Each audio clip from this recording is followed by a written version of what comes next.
Iran just launching a barrage of missiles at Israel. No casualty or damage reports just yet, but there have been reports that a second wave has been launched. America is listening to Fox News. Everywhere you look, things are getting more expensive. So at Consumer Cellular, we're lowering the price for those 50 and up. Now you can get unlimited talk, text, and data for $30 a line when you buy two. That's just $60 a month for 2 unlimited lines. So if you're 50 and up, make the switch and save. Come on, you've earned this. Call 1-888-FREEDOM or visit consumercellular.com today. Requires 2 lines of service, age validation, and credit approval, subject to system and area limits, taxes, and other fees apply. Mommy, want to play a game with me and Dad?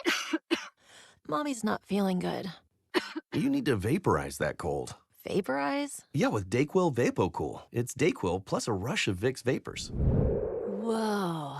Come on, honey. Let's let Mommy rest. You guys are amazing. And so is DayQuil VapoCool. DayQuil VapoCool, the vaporizing daytime coughing, aching, fever, power through your day medicine. And to vaporize sore throat pain, try Vicks VapoCool drops. Use as directed. Keep out of reach of children.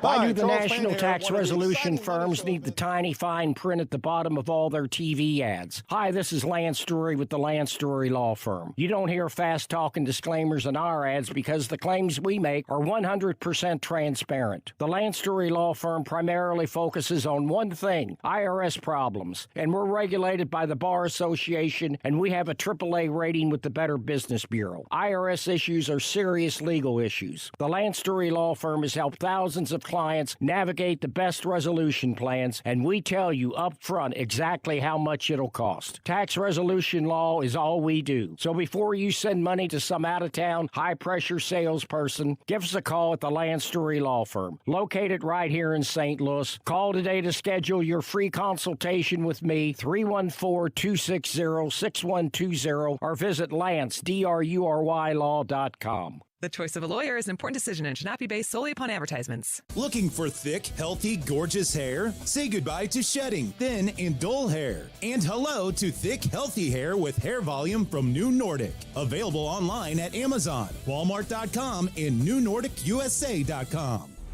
Breaking news. 97.1. Covering it live. Welcome to the Annie Fry Show. Thank you for tuning into 97.1 FM Talk. There is a significant breaking news in the Middle East right now.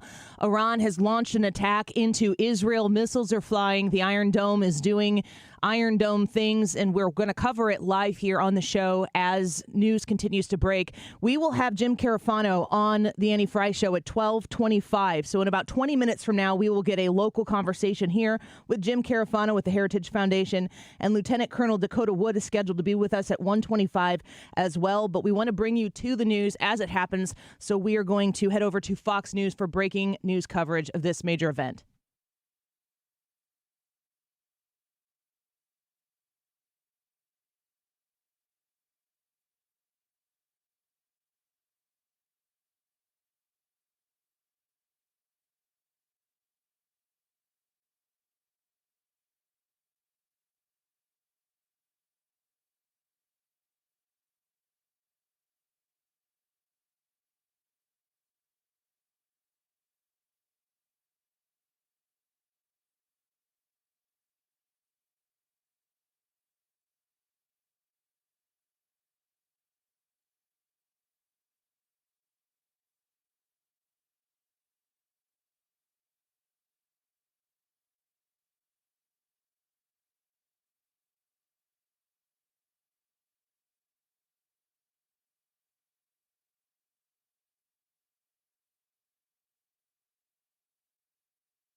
It's official.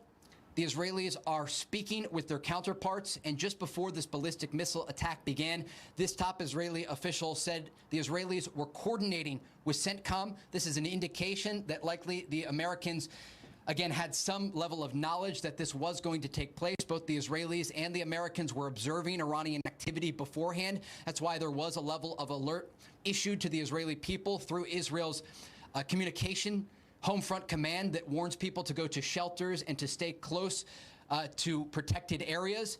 This source goes on to say they are bracing for a wide-scale attack that is currently unfolding, including the center of this country. And as we have seen, this attack is not just targeting the center of Israel, but the entirety of the Jewish state. Guys? So, Trey, just to give you a chance to catch your breath here, I had a graphic made up of that alert system. Let's put it up on the screen right now. This is an app that we get on our phones here, folks who are there in the Middle East and those of us who have been. Literally, the entire country, as far south as the southern tip of the Dead Sea and all the way up almost to the border with Lebanon, is bright red with all of these alerts. I mean, dozens and dozens of alerts as these missiles have been coming in. So far, Trey, the good news seems to be, based on what we're seeing from your video there and the live video that we have up of Tel Aviv, that, you know, we're not seeing anything that looks like missiles that have impacted in any significant way on the ground. There's no fires in the downtown area. So it looks like the missile defense systems have been operating as they should. And don't forget as well that back on April the 13th, when the Iranians last tried this, there was a large coalition that involved Israeli warplanes, as well as the United States, the UK, France, and Jordan, who all worked in a coordinated fashion to take down a lot of these projectiles before they got anywhere near Israeli airspace. As you pointed out, a lot of those were drones in the early wave of the attack. Ballistic missiles are a different thing because some of those travel in the upper atmosphere, if not out of the atmosphere itself, and you can't get an aircraft up high enough to intercept those. So that would have to rely on the Arrow 2 and 3 systems, which are designed to intercept those. But Trey, the initial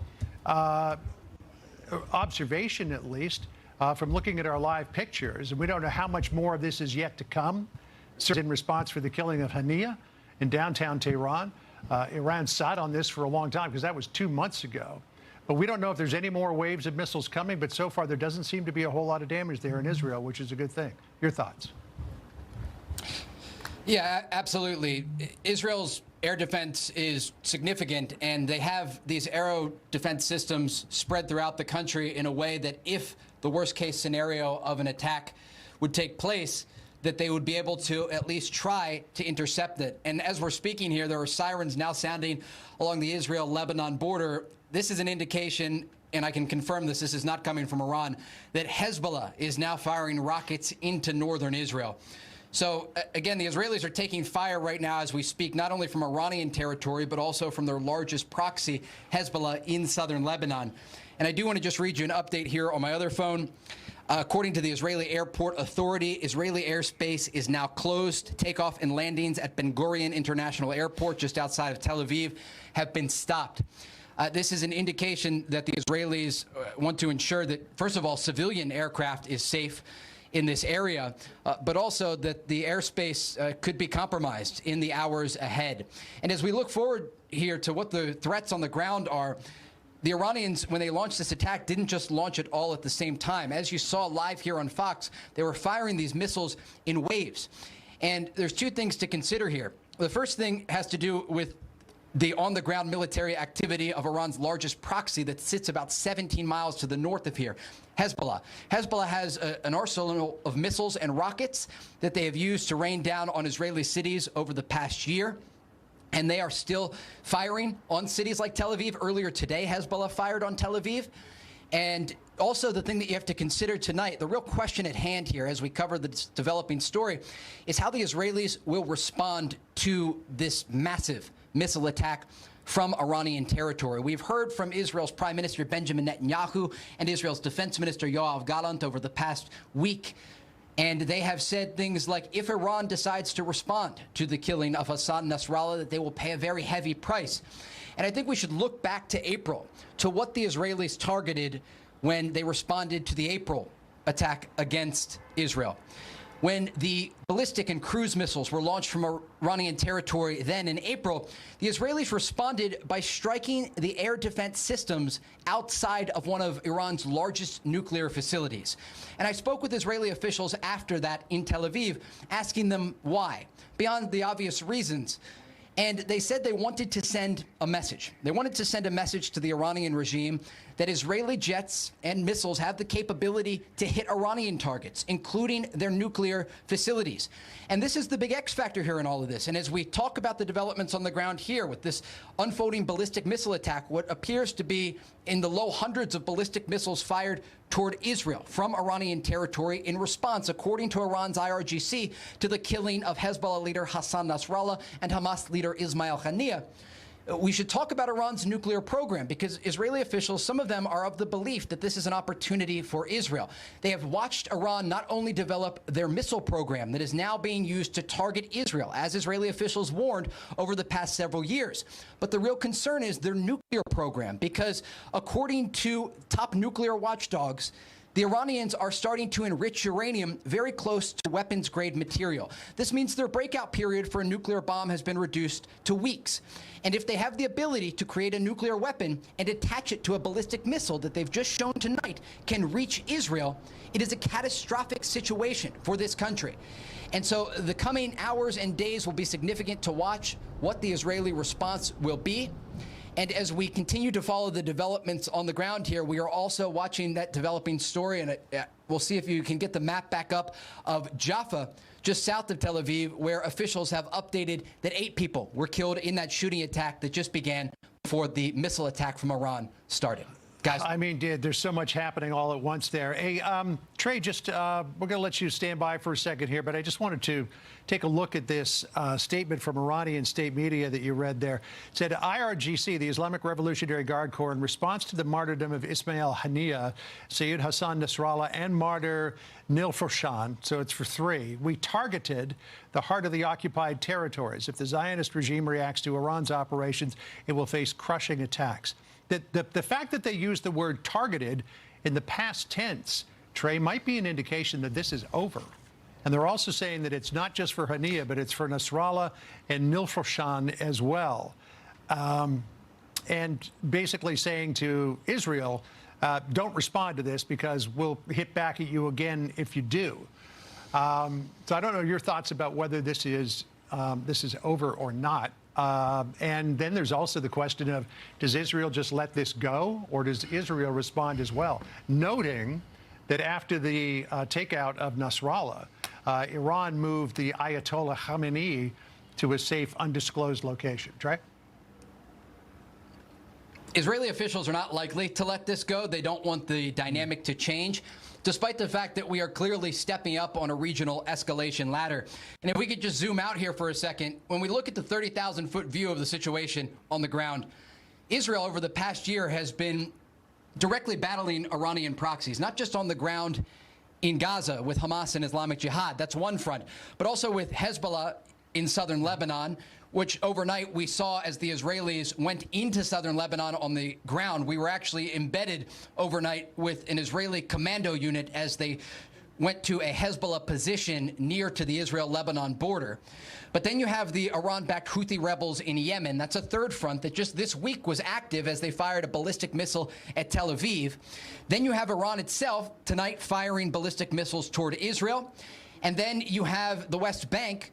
The Iranians have been pushing weapons and support toward Hamas and Islamic Jihad cells there. And then you have Iran-backed Iraqi and Syrian Shia militias. And so this is a 7-front conflict. And the Israelis feel that they have to, according to officials, escalate to de-escalate. That is the current policy of the Israeli defense echelon in Tel Aviv. And we don't anticipate that will change. Yeah, that's what we're seeing in Lebanon as well, this idea of escalating to de-escalate. Hey, we've got to get some information in from stateside here, Trey. Stand by with this. Sandra, back to you. We're waiting on an update, reminding our viewers response from the White House. There is a briefing that was originally scheduled for 1:30 p.m. Eastern time.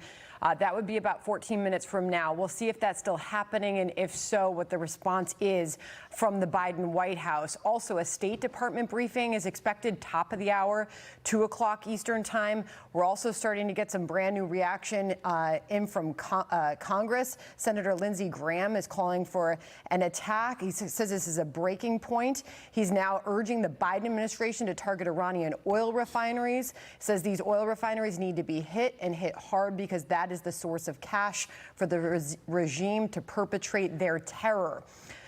You are watching, obviously, the night sky there in Israel. Okay, this is what we saw happen late in the last hour. When the missile attacks began, you're going to watch the night sky light up. Let's watch together.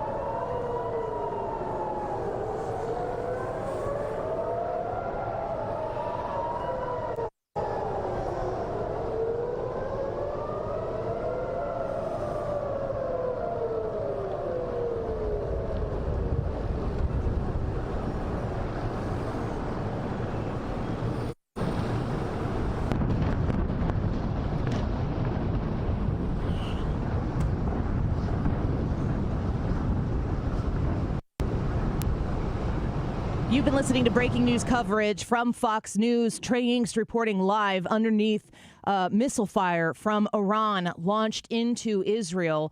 This is another step, a pretty big step in the conflict in the Middle East. And we are going to keep you close to the breaking news as it happens. When we return, we're going to take a quick break here. When we return, we are going to connect with our very own Jim Carafano, who is an expert when it comes to this sort of conflict in the Middle East. He will reset the table for us to tell us exactly what is happening here and probably what you and I are both thinking.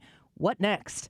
Stick around. 97.1 FM Talk has the breaking news as it happens. St. Louis is home for conservative talk, and this very developing story taking place in Israel as Iran has launched its missile attack against the country.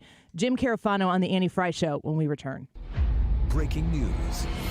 97.1, covering it live. If you're considering new windows, there's nowhere else to go but Window World. Mark Cox here. My friends at Window World are doing something now they've never done before. That is offering up to 36 months interest-free financing for your purchase. So you get the great windows put in now, you get the energy efficiency, the great look, and then you have 36 months to pay for it. How about that? Window World has been around for a long time, and their reputation speaks for itself. They are highly rated in the Better Business Bureau and all of the rating agencies. They're big supporters of our St. Louis Blues. And here's the thing. If you mention you heard this on the Mark Cox Morning Show in 97.1, you're going to be entered in a drawing for 4 Blues tickets during the upcoming season. And that's great. They're going to pick a winner every month, and good luck to you. If you need new windows, I'm telling you, Window World is the way to go. 314-993-1800. That's 993-1800 or windowworldstlouis.com. If you have considered an alternative education for your child, for your grandchild, have you added in the factor of Lutheran education? I hope you have, but if you haven't thought about it yet, if you don't know about it yet, I want you to go online to the website, lesastl.org/Annie, lisastl.org/Annie. Lutheran education gives you tops when it comes to the quality of the education, the quality of the environment that your child is learning in, the Christian education that you receive. And I will remind you, I'm a Lutheran myself, and I went to Lutheran grade schools. I graduated from a Lutheran high school that I attended in the 90s and graduated in 2002 with a lot of kids who were Catholic, who were Presbyterian, Baptist, or even non-denominational, or maybe not even actually affiliated with a church. It's not just for Lutherans. It's for you. It's also affordable. It's accessible. And if you go to the website, lisastl.org/Annie, you can start to look around about the solution that you've been seeking out but haven't found yet. It's right there in a Lutheran school near you, with 37 elementary schools in the bi-state region in Illinois and Missouri. Give it a chance for your child or for your grandchild. Lisa, stl.org/Annie. Stop everything you're doing right now and ask yourself, are you currently receiving steady paychecks? What about when you're retired? Will you receive a monthly check to cover your expenses and also have some fun? Marvin Mitchell and the team at Compass Retirement Solutions calls this mailbox money. It's a monthly check you'll receive throughout retirement. They don't want you to worry about if the money will show up or how much money you'll receive. The only thing they want you to think about is how to spend it when it arrives. Find out how to get enough money in your mailbox every month when you're retired. Call Marvin Mitchell and the Compass Retirement Solutions team at 314-373-1598 to start working on a plan that can help you create the monthly income you'll need in retirement. Call 314-373-1598 right now and schedule a visit with Compass Retirement Solutions. 314-373-1598. Firm offers insurance services, investments, and services offered through Compass Retirement Group, a registered investment advisory in Missouri and Illinois. You've listened to 97.1 FM Talk. You've heard of Doug Voss of Voss Financial and Safe Money Radio, as he has been a staple as the financial expert on the station for many years. You can hear him on Safe Money Radio several times a weekend right here on 97.1 FM Talk. And you can talk to Doug Voss directly. Here's his number. Call Doug at 844-676-SAFE. That is 844-676-7233. Doug Voss is a registered representative. Securities offered through D.H. Hill Securities, LLLP. Member FINRA and SIPC. Warning. The following ZipRecruiter radio spot you are about to hear is going to be filled with F words. When you're hiring, we at ZipRecruiter know you can feel frustrated. Forlorn even, like your efforts are futile, and you can spend a fortune trying to find fabulous people, only to get flooded with candidates who are just fine. Fortunately, ZipRecruiter figured out how to fix all of that. And right now, you can try ZipRecruiter for free at ZipRecruiter.com/radio. With ZipRecruiter, you can forget your frustrations because we find the right people for your roles fast, which is our absolute favorite F word. In fact, 4 out of 5 employers who post on ZipRecruiter get a quality candidate within the first day. Fantastic.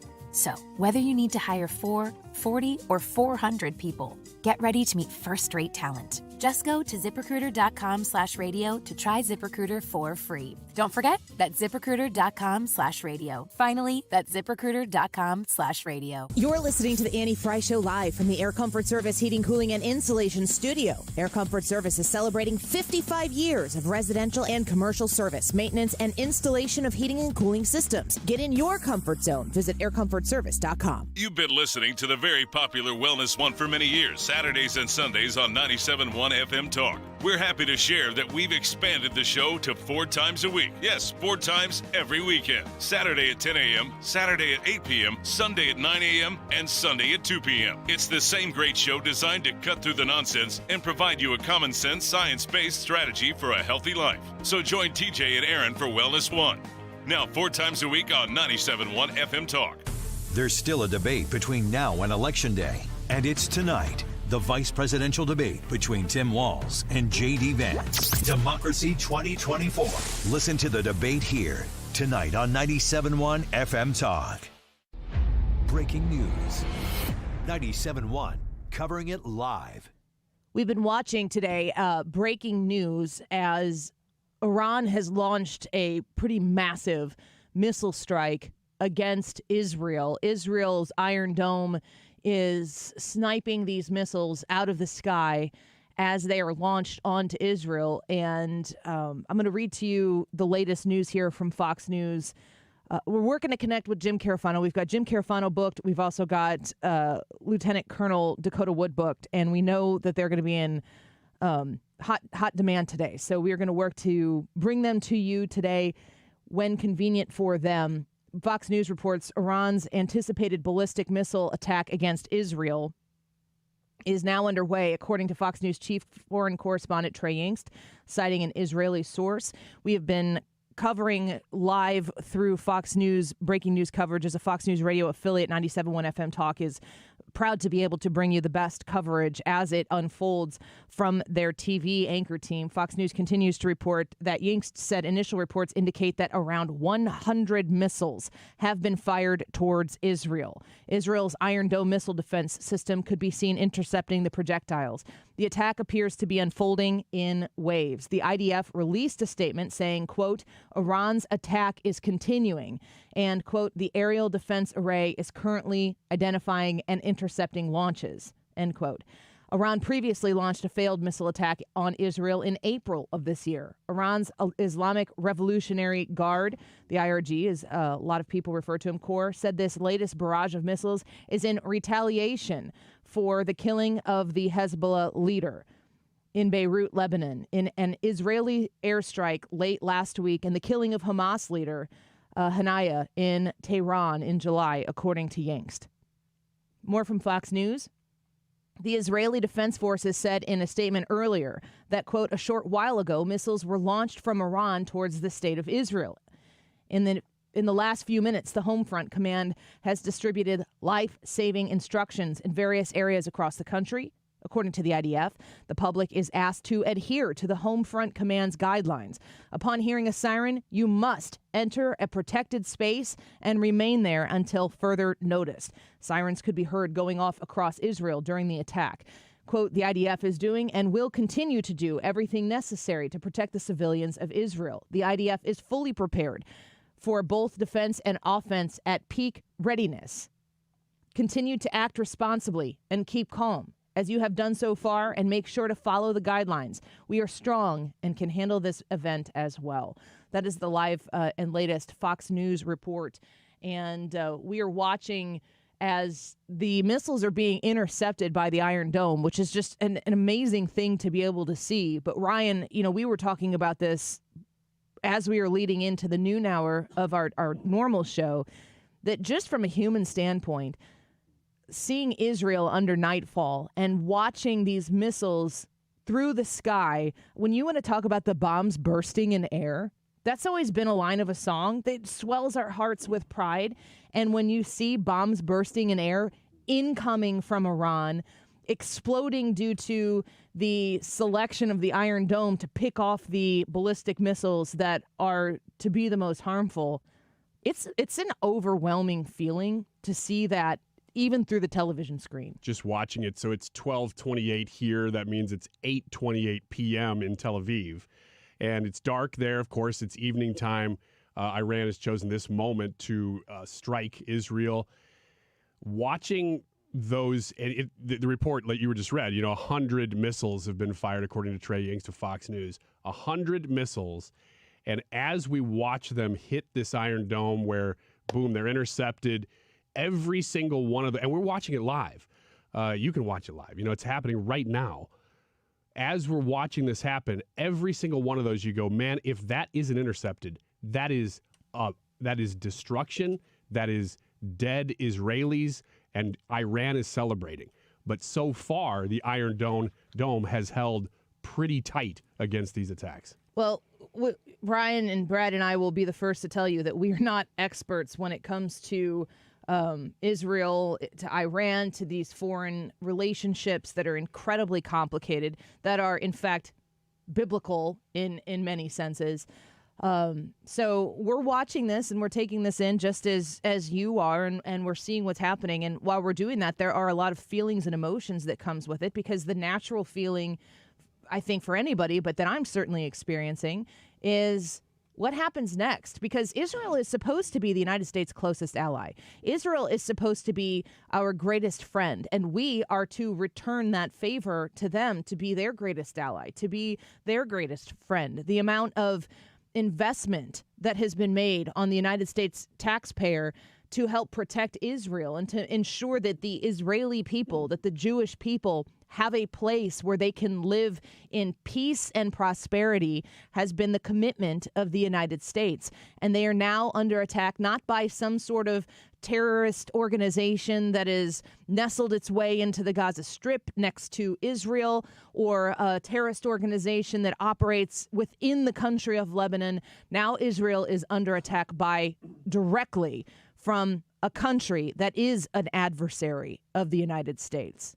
My thoughts on the issue go squarely to the difference between, not to make this political, but it certainly is, the difference between time under Donald Trump and his presidency with the Abraham Accords that upheld the safety and security of Israel, that put Iran at notice to say that if you are to overstep your bounds, there will be great retaliation from many people in the Middle East, to have a resolve as to the value of life that exists in the Middle East, and to understand that the United States of America has a very strong responsibility to be an active part of keeping that peace through strength, and knowing that as soon as Joe Biden took over as the president of the United States, that the Iran deal, the one that was initiated by Barack Obama with the pallets of cash on the tarmac, had then been picked up by the Biden administration and the Kamala Harris administration to appease Iran, to encourage Iran.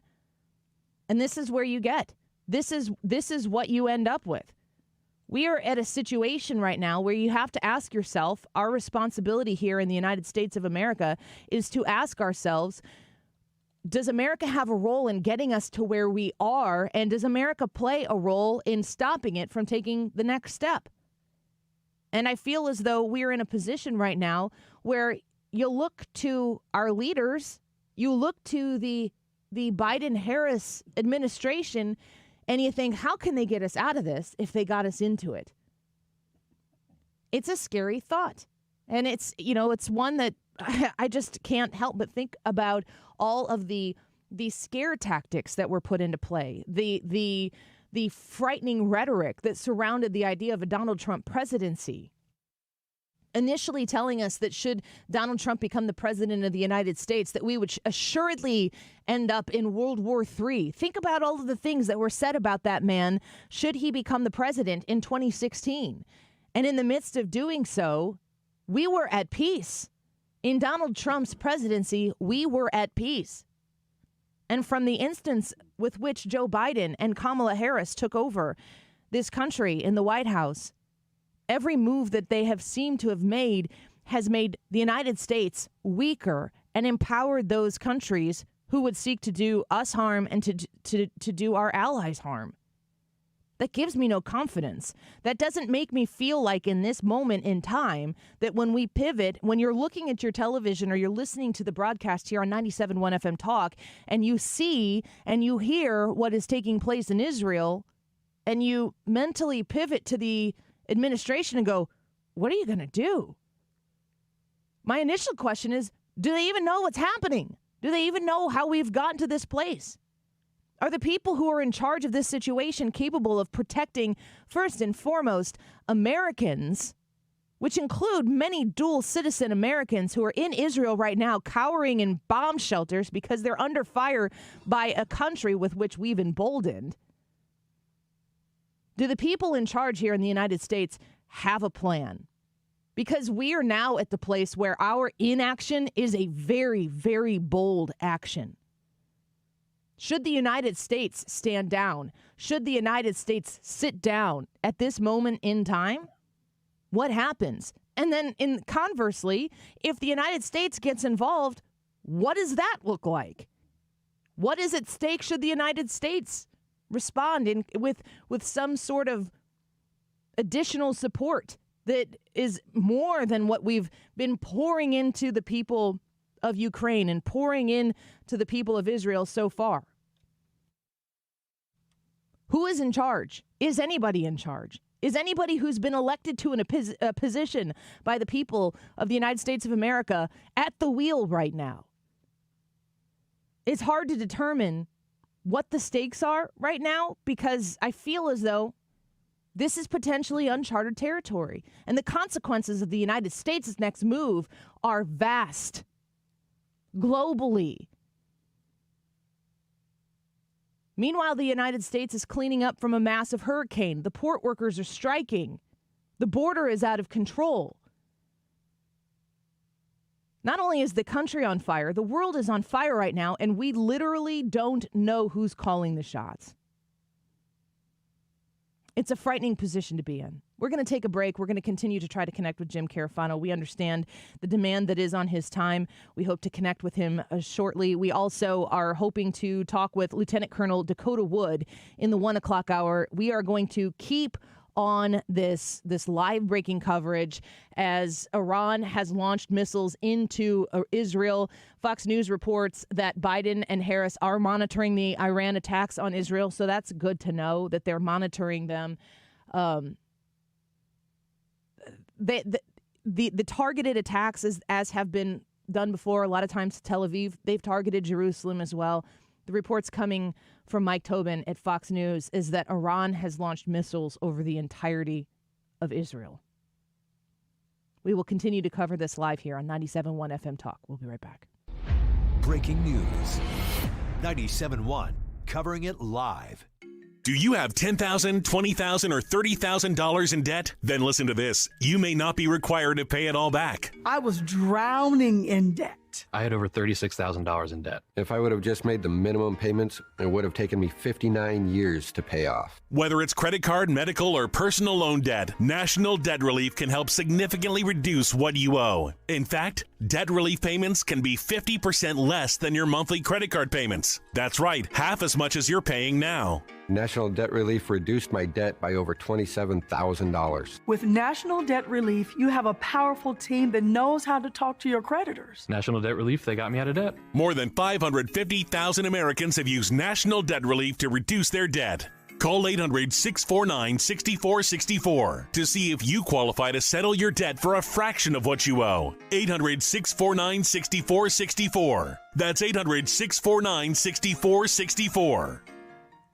Well, the Retirement Advisory Group, my friends, Thomas Helbig, Bob and Tammy Kershaw, they've got what you need in order to help you make sure that you enter retirement exactly as you see fit, so that you go into retirement with the knowledge of how you're going to live off of the income that you've saved and sacrificed over the course of your career. Tonight, there is an event at the Frontenac Hilton.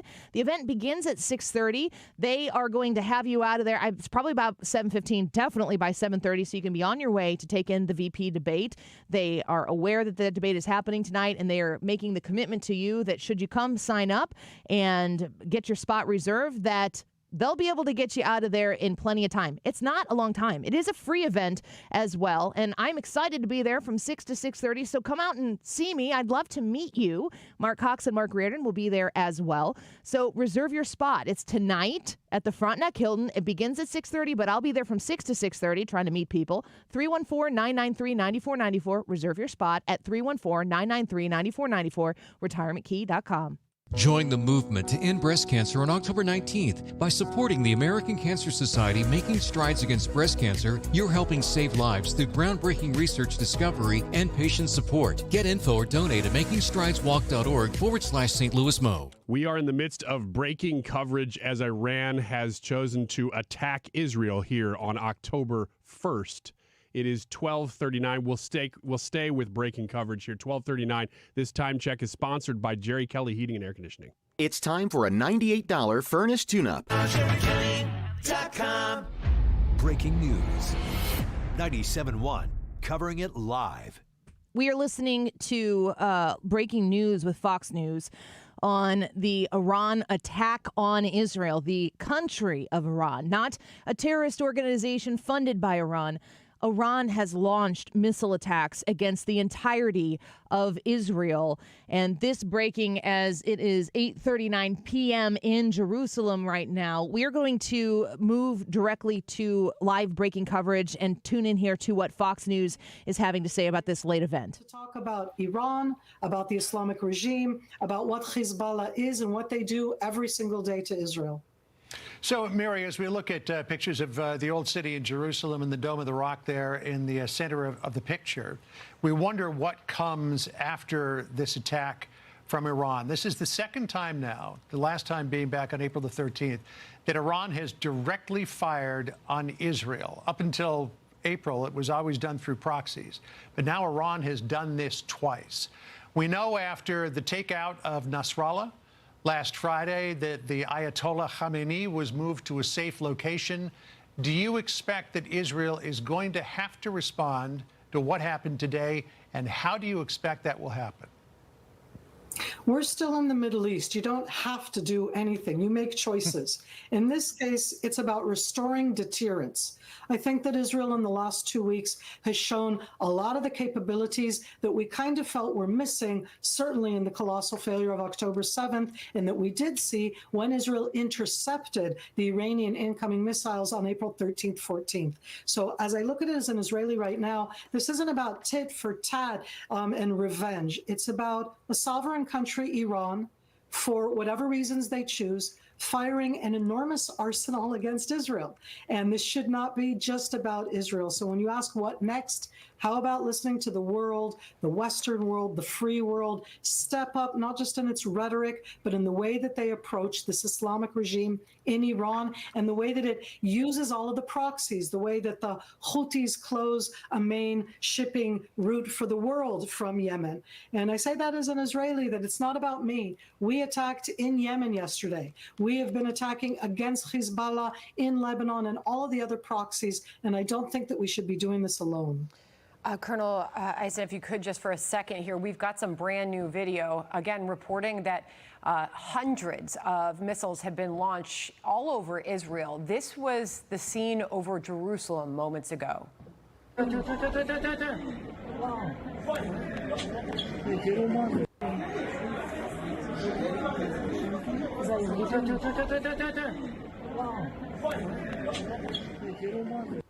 Just incredible, and you think about the terror, the fear, you know, Colonel, that this put into the people there and all over the streets, all of whom were told to shelter.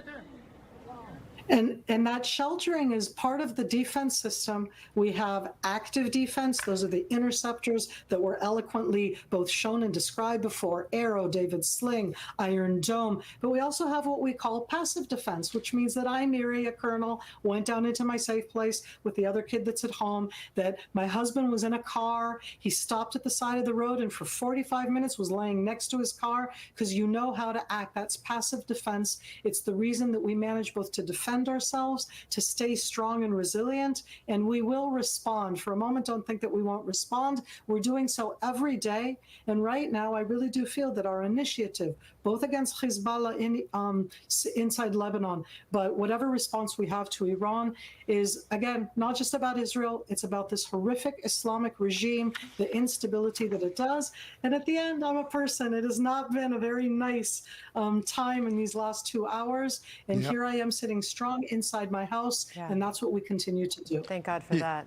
You know, the resilience of the Israeli people really is something to behold. Mary Eisen, thank you for coming on. Really appreciate it. Let's now bring in Aaron Cohen, former member of the Israel Special Operations Counter-Terrorist Unit. Aaron, as we bring you in, some news to report. According to Admiral Daniel Hagari, no casualties in this ballistic missile attack. The airspace has been reopened. People have been let out of the shelters that they took refuge in. Your assessment of where we are on this night in Israel? Well, John, what you're seeing right now is the direct result of one of the finest special counter-terror operations in the world, directed at Hezbollah. Israel, after 11, 12 days, completely dismantled the senior leadership of that organization. And I'll tell you, in the Middle East, there's a lot of big egos, a lot of big posturing.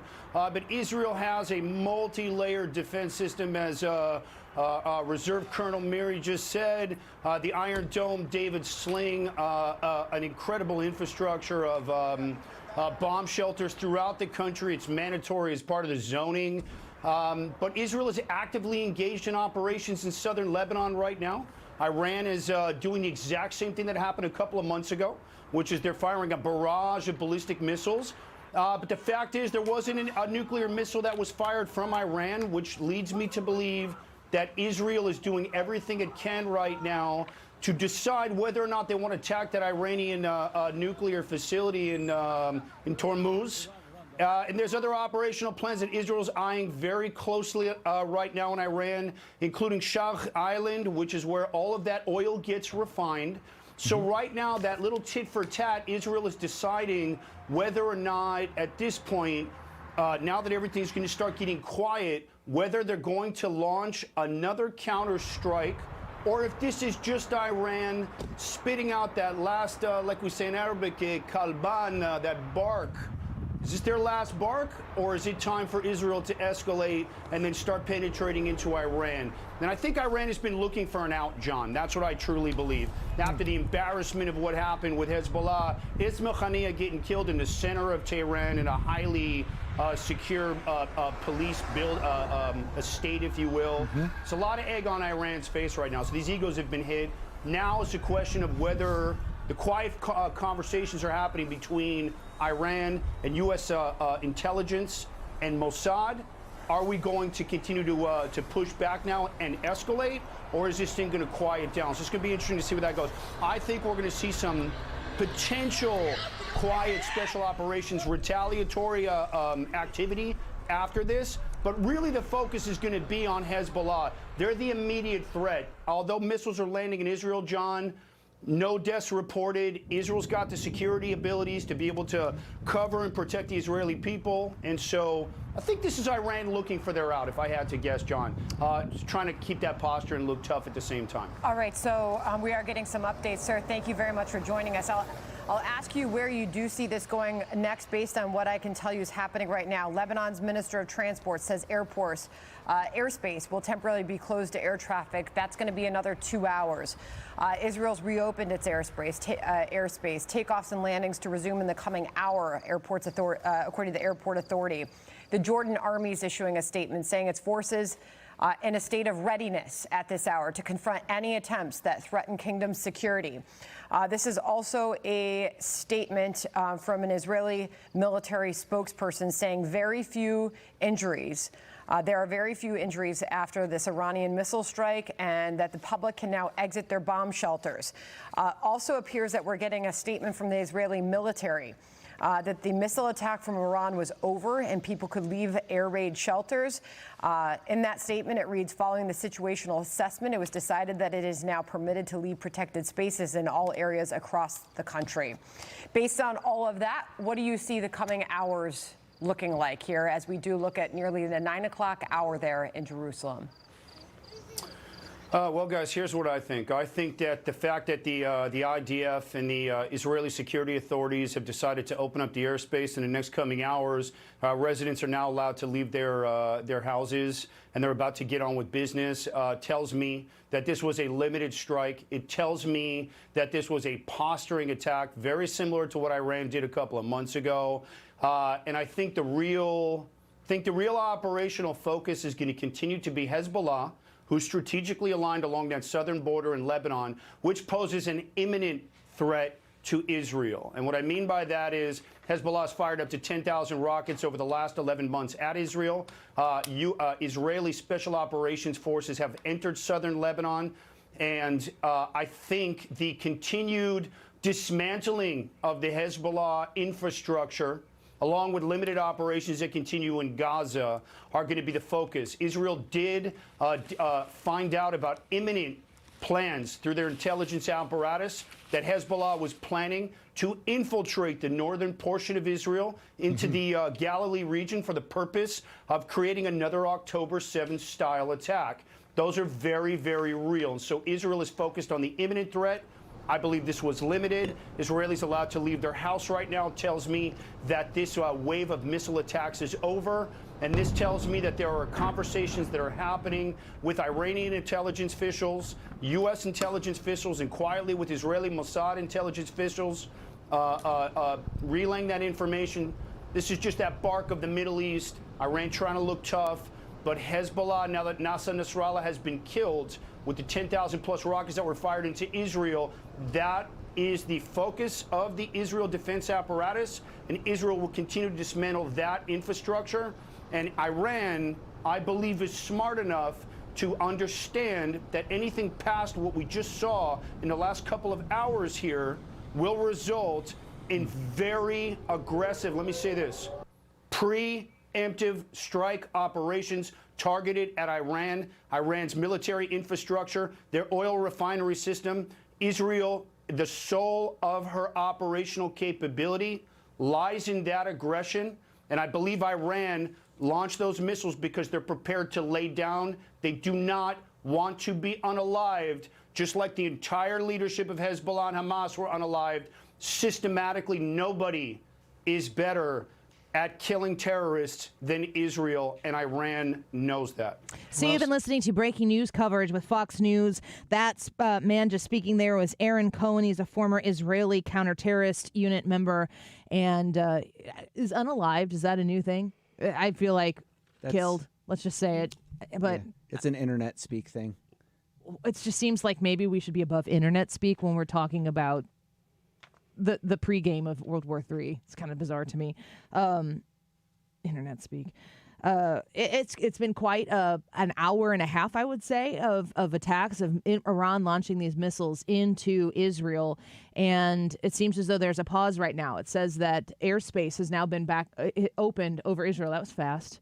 Yeah. That's just like it's a strange reality that we don't have here in the United States. What Israel deals with, what they are capable of, people have been told that they can leave their shelters, I believe, is one of the reports that was just given there. It sounds like they don't have a dramatic loss of life. Yeah, it's what it sounds like. I've heard a couple different reports. One of them saying nobody. That's what they were saying on Fox. Yeah, it's interesting to hear. Was it Aaron Cohen who was just speaking, because Fox News reporting similar things. They're reporting about the situation in Israel right now with the rockets overhead and the Iron Dome intercepting basically all of those, from what we can tell, in that there has been no loss of life reported. But they're also at the same time reporting that the Israel Defense Forces have begun localized, limited, targeted raids against Hezbollah. So these things are very much linked, as Aaron Cohen was saying. We are still going to try to connect with Jim Carafano. We kind of knew when we booked the Jim Carafano and Dakota Wood today that it would be a risky bet, but one worth making, in my opinion, to bring you the expertise of those two individuals. And so we're going to work with their schedules to make sure that we can get them on, should their schedules allow it. So traditionally, you'd be tuning into 97.1 right now. You'd be hearing Wiggins America. But with a day like today, we are watching as Iran has launched a missile strike against Israel. And also, it wasn't a targeted strike specifically at Tel Aviv or a single location. They did attack Jerusalem. Then the reports from Fox News are they attacked the entirety of the country of Israel, which is a bold and broad statement. There are, according to Fox News, no casualties reported. So from our eyes and watching the missiles come in as the Iron Dome picks them off one at a time, it is an incredibly impressive thing to watch, but it is also a very intimidating thing to watch. And we have to know, you have to wonder at least, what will the United States' response be in conjunction with their strong ally in Israel? President Biden and Vice President Harris are reported to be monitoring the situation. You kind of wonder what that means. Yeah, basically, that's the report that they're aware. They know that it's happened. Going on. And I would say with any president of the United States, not just Joe Biden, there is a lot of sitting and listening that has to be taking place. You have your Secretary of Defense and your Joint Chiefs that are sitting around a table, weighing in on the situation, connecting with your counterparts in other areas to have a discussion where you can source as much possible information and seek the wisdom. That's where the president comes in. Is the president is supposed to be wise enough to listen to the things that they don't know to make a decision on what happens next. And I struggle with the thought that President Joe Biden has the capacity to do this.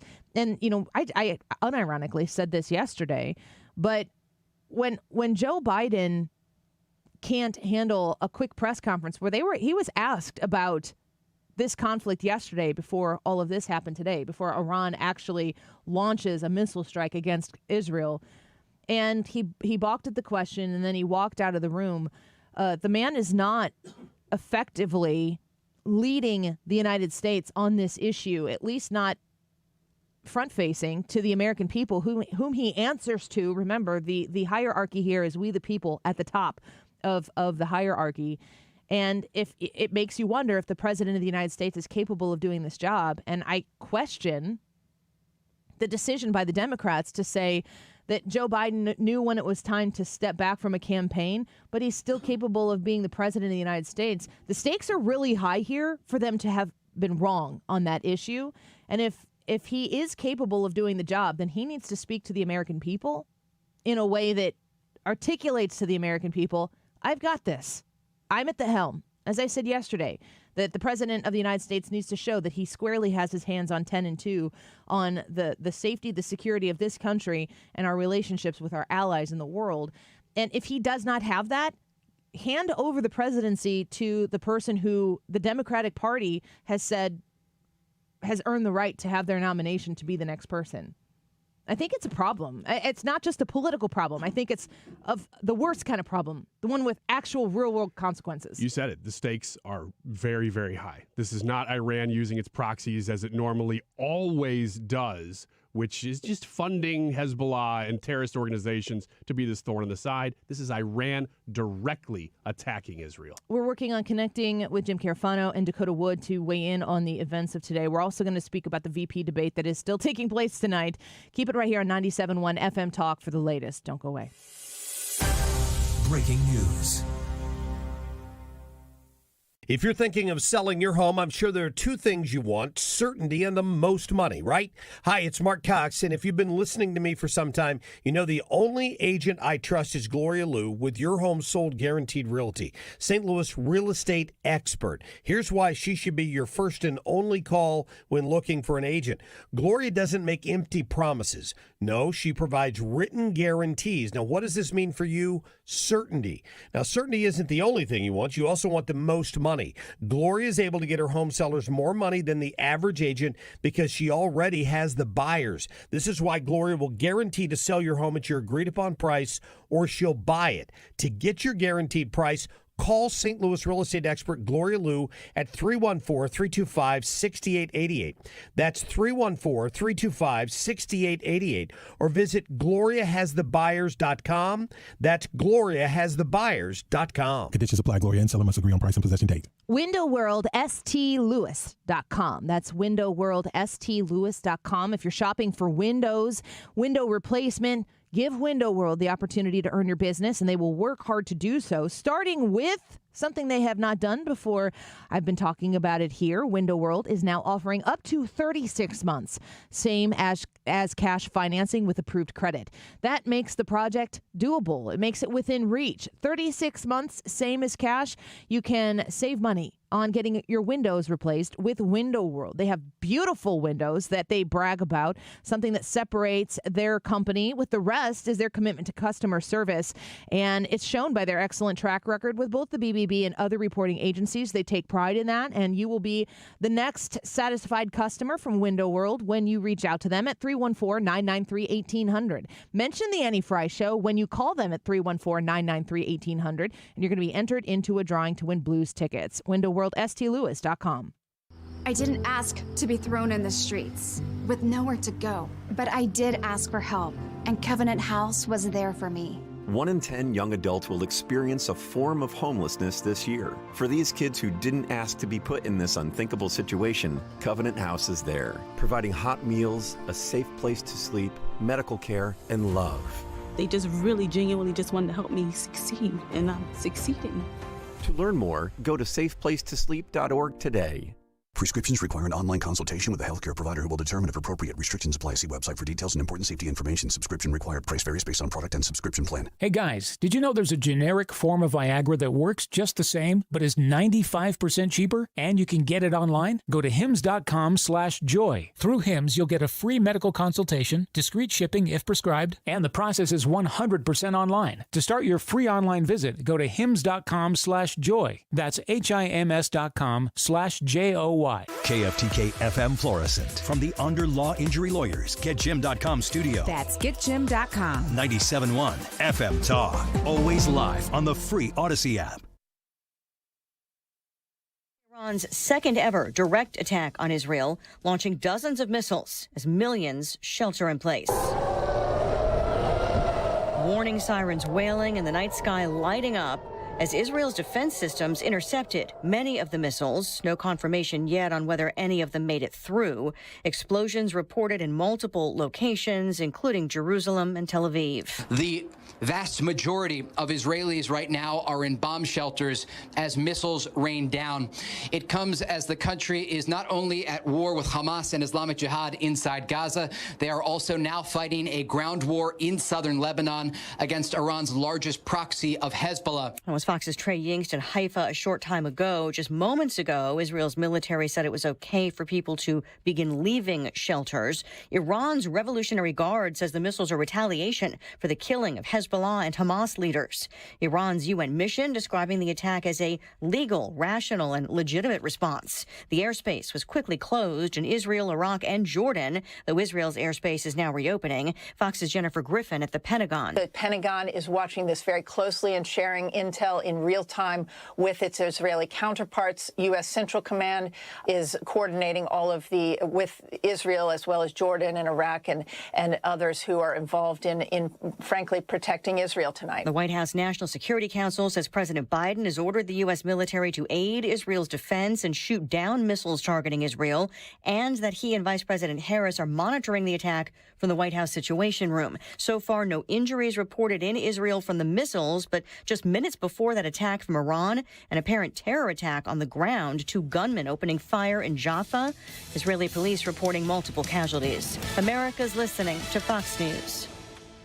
Everywhere you look, things are getting more expensive. So at Consumer Cellular, we're lowering the price for those 50 and up.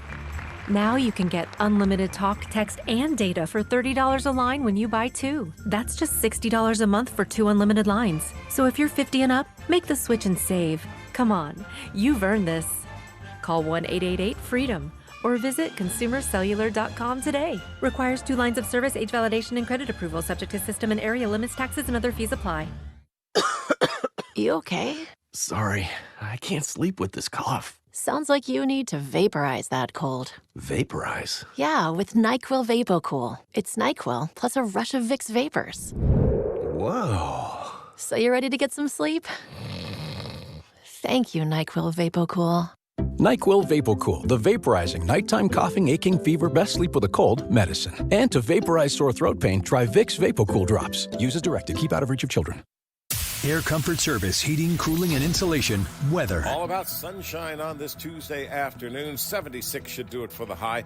It's been windy much of the day, but the winds will be diminishing as we go through the afternoon. Tonight, we drop quickly into the upper 60s, and it's chilly overnight, 49 degrees. Wednesday, a spectacular day. Lots of sunshine, light winds, low humidity, and 74 degrees. This is 97.1 FM Talk. Chief Meteorologist Dave Murray.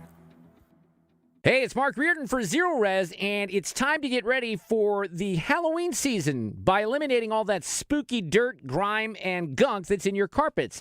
Don't ghost your carpet this fall. See what we did there? Halloween brings out the best in people, but also the scariest dirt from foot traffic. So let's use Zero Res to get everything clean with a great deal in the month of October. Carpets, tiles, rugs, upholstery. Basically, every surface in your home can be Zero Resified. So it's time to call Zero Res. Right now, you can get your entire home Zero Resified from the best carpet cleaner in St. Louis and get 3 rooms cleaned starting at $129. $75 off your air duct cleaning this month when you mention my name or 97.1 FM Talk. Do not let a missed deal haunt you this month. Zero Res has a great rating, 4.9 on Google with over 5,800 reviews. Schedule your appointment today. Get the October special, 314-474-2020 or ZeroResSTL.com. You spell it backward or forward, it spells the same. Zero Res. Are you worried about the state of the economy? Concerned about market crashes and rising inflation wiping out your savings? At Noble Gold Investments, we understand your fears and have a solution. Call us today at 1-888-403-1050. Imagine safeguarding you and your family with a tangible asset that has stood the test of time. Gold. With Noble Gold Investments, you can diversify your portfolio and protect your wealth from economic turmoil. Our team will guide you through the process process ensuring you make informed decisions that best suit your needs. Call Noble Gold Investments today at 1-888-403-1050. That's 1-888-403-1050. The future is uncertain. Take control now. Call 1-888-403-1050. Past performance may not be indicative of future results. Investing in precious metals, including gold, involves risks. Consult with your tax attorney or financial professional before making an investment decision. Life is challenging and ever-changing. Take control with passive income through real estate investing. Learn how. Learn now. Let Del Walmsley and Lifestyles Unlimited's investors and mentors show you. Meet Del's team live in St. Louis. 2 days only at the Hilton Frontenac, Saturday and Sunday, November 9th and 10th. Register now at DelHelpMeNow.com. That's DelHelpMeNow.com. Enter promo code 2024 for a special discount offer. DelHelpMeNow.com. Code 2024. Hey, it's Mark Reardon. If you're nearing retirement or already retired, call my friends Thomas Helbig and Bob Kershaw with the Retirement Advisory Group. They'll show you how linking to the market is much safer than owning the market for your retirement savings. They're the official financial advisors of my show. Go to retirementkey.com. There's still a debate between now and Election Day, and it's tonight. The vice presidential debate between Tim Walz and J.D. Vance. Democracy 2024. Listen to the debate here tonight on 97.1 FM Talk. That is exactly what I needed to hear. Thank God someone here knows what they're talking about. That's us. That's right. Gotta love this American ride. All right, you need to take the time and get the full picture.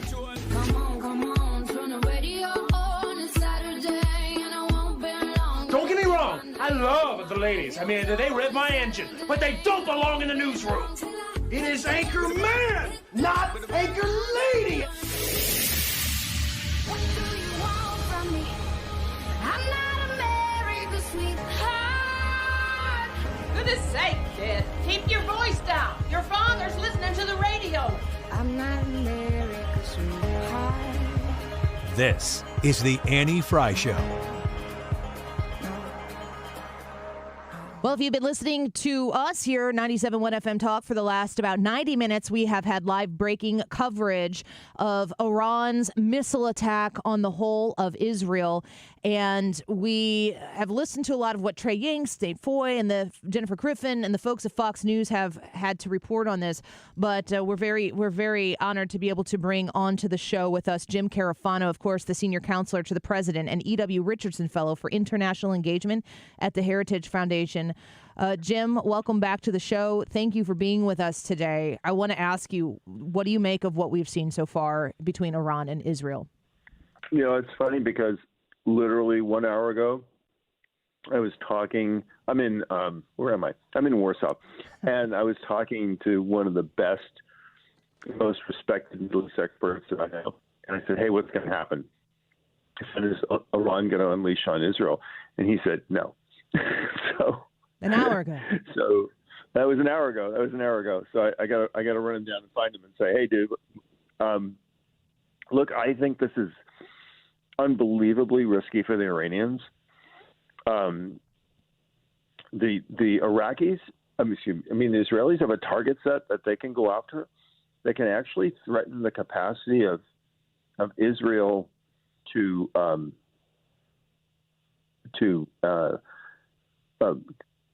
the capacity of Iran to basically run Iran. I mean, that's the kind of damage the Israelis can do. So I haven't seen the initial reports on this. So I don't know what's going on. You know, the Iranians did a big missile launch against the Americans in Iraq, and they basically shot a step into the desert. And they were going like, hey, they were back channeling to the U.S. and they said, hey, please don't shoot back. We're just trying to pretend like we're retaliating here. So I don't know if the Iranians did some kind of strike knowing that it wouldn't be terribly effective, and then hoping they would back channel to the Israelis, hey, that's the end of it. We took a shot. We've recovered our honor and we're done now. Or if they're starting something big and the Israelis are going to respond. So I think, we'll know in a couple of hours where this is going. But, the Israelis have decimated Hamas. They've eliminated most of the military leadership of Hezbollah, and they've done considerable damage. And really, they're driving them from the border. The Iranians could make this 3 for 3 for the Israelis. We'll see. Yeah, I think that it's important to talk about the actions from Israel that have led up to this moment in time. Israel has very surgically been taking out the leaders of these terrorist organizations that have been threatening the lives and the existence of the Israeli people. How consequential have Israel's actions been against these terrorist organizations, the infrastructure of people that they have there? I mean, I would assume that the world benefits from the decimating of these terrorist organizations. Well, without question, I think when this is all said and done, the Israelis are going to have set back the physical threat to the security of Israel for months and years. But if Iran is free to do what it wants to do, it'll just build back. So the future really depends on the thing. When we first started this conversation, literally months ago, you and I, back before October 7th, and I said the root of all evil here is Iran. We're going to be right back where we started. If the U.S. is going to let Iran raise enormous revenue, fund these groups, we're going to pour money into UNRWA to rebuild Hamas. We're going to give money and rebuild Hezbollah. If we just do what we did before, someday we'll be right back where we started. Or if we take a different path, like we did 4 years ago under Trump, and we systemically work to limit Iran's capacity to do bad, we cut off funding for Hamas through these international organizations, then, maybe we'll get a different outcome next time. But this is a future that's not written. You've brought this up, I think maybe even the last time we talked, Jake Sullivan, days before October 7th, 2023, saying that the Middle East region is quieter today than it has been in 2 decades. I mean, it's as if he manifested the worst possible proof that is wrong into existence on October 7th of last year. The stability of that region has dramatically changed under the administration with which Jake Sullivan serves. What responsibility does the United States bear on destabilizing that region or emboldening Iran? Well, I think, again, not as a partisan commentator, because I'm not, but the answer is a lot. For not only did they enable Iran, but look at how tragically, at a political level, they misread what was going on in the region. I mean, Hamas didn't wake up overnight and say, hey, let's attack on October 7th. It was months and years to put that together. And the U.S. government ignored every warning sign that this was coming, consciously funneled money back into UNRWA. Do you think, for example, that nobody really knew that a senior member of Hamas's leadership was the head of the Gaza Teachers Union and being paid by UNRWA, underwritten by the U.S.? Do you think nobody knew that was a big shocker to anybody? So really, I think this administration bears a lot of responsibilities on multiple levels, not containing Iran, missing all the intel signs that this is happening, and then equivocating in support of Israel as Israel is trying to respond and de-escalate the situation. The United States is looking weak, which encourages Hamas and Hezbollah and Iran to take the next step. So, yeah, if you're saying is a feckless American policy a big reason why we're here today? Yeah, you bet. And if you're saying, will the future of this region ever be more peaceful unless the United States adopts much more responsible policies in the region? The answer is, yeah, no, it's never going to be peaceful unless we go back to being smart about this and we quit enabling these guys, which, by the way, is not just about changing policy. It's about getting rid of a whole bunch of people in this government who believe that Israel is the problem. That's a statement that I don't know that one of the candidates is willing to make right now, who would like to be the commander-in-chief. Jim Carafano with us right now with the Heritage Foundation. We have been assured, at least by Fox News, the network that we are watching here, that Kamala Harris and Joe Biden are monitoring the situation. What does that mean to us civilians here when we hear that they're monitoring the situation? They're doing nothing. I mean, look. I mean, we just had we've had probably at least two presidencies that were dramatically affected by hurricanes. The first, George Bush, a big reason why he crashed and burned in the end was because there was a massive hurricane in Florida, devastated Homestead Air Force Base. But Bush largely perceived failed in that. Back then, Florida was a swing state. He lost the election. Katrina was devastating to the second George Bush in terms of his credibility and reputation. You don't have to be a rocket scientist to know that American elections happen in the middle of hurricane season. And so if you are an incumbent or in government and knowing that a hurricane can happen and knowing that if the response in the hurricane is not actually very good, that you will pay a price for that. We had a president who went on vacation on the weekend, and Harris did nothing. She went to a fundraiser in California. She came back. She gave a 5-minute talk at FEMA headquarters. She put out a photo of her, pretending like she's taking a briefing on the plane, where it's obviously she's not. Yeah. I mean, it was a disaster, I think, of a public response from them. And then they turn right around, and this happens, and their response is, we're monitoring the situation. I mean, there's something wrong with your campaign when your opponent's advertising for the campaign is just showing pictures and clips of you talking. Yeah, that's the whole play, and it's leaving Americans, I think, wanting for a lot more. The vice presidential debate happens to be tonight. I know that the president is obviously the commander in chief. What is the vice president's role? Should they be asked a question about the conflict that escalated today? Do you expect to hear reaction to this? I don't know, because I don't know what they're going to ask. But vice presidents are supposed to echo this is what my candidate would do, and so is what you would expect to hear from them. Look, the challenge here is very, very simple. We have one because we look with in the last 30 years, our political parties have become less ideologically and geographically diverse. So we essentially, the Republican Party is a conservative party, the Democratic Party is a progressive party. One party is all in for Israel. The other party is torn between backing Israel and supporting Hamas, Hezbollah, and Iran. And what you're going to hear on the stage tonight, if that question comes up, is answers that reflect that. Jim Carafano speaking with us right now at the Heritage Foundation. Before I let you go, I want to just ask you an absolutely nonpartisan question to give, hopefully, Americans some peace of mind. But our military's ability to withstand any escalation that might pull us closer to actual conflict, are the United States military operations in a position to be able to protect and secure the United States of America right now? In the Middle East, yes. We have pre-positioned probably more military power than we have ever done in that region in recent time.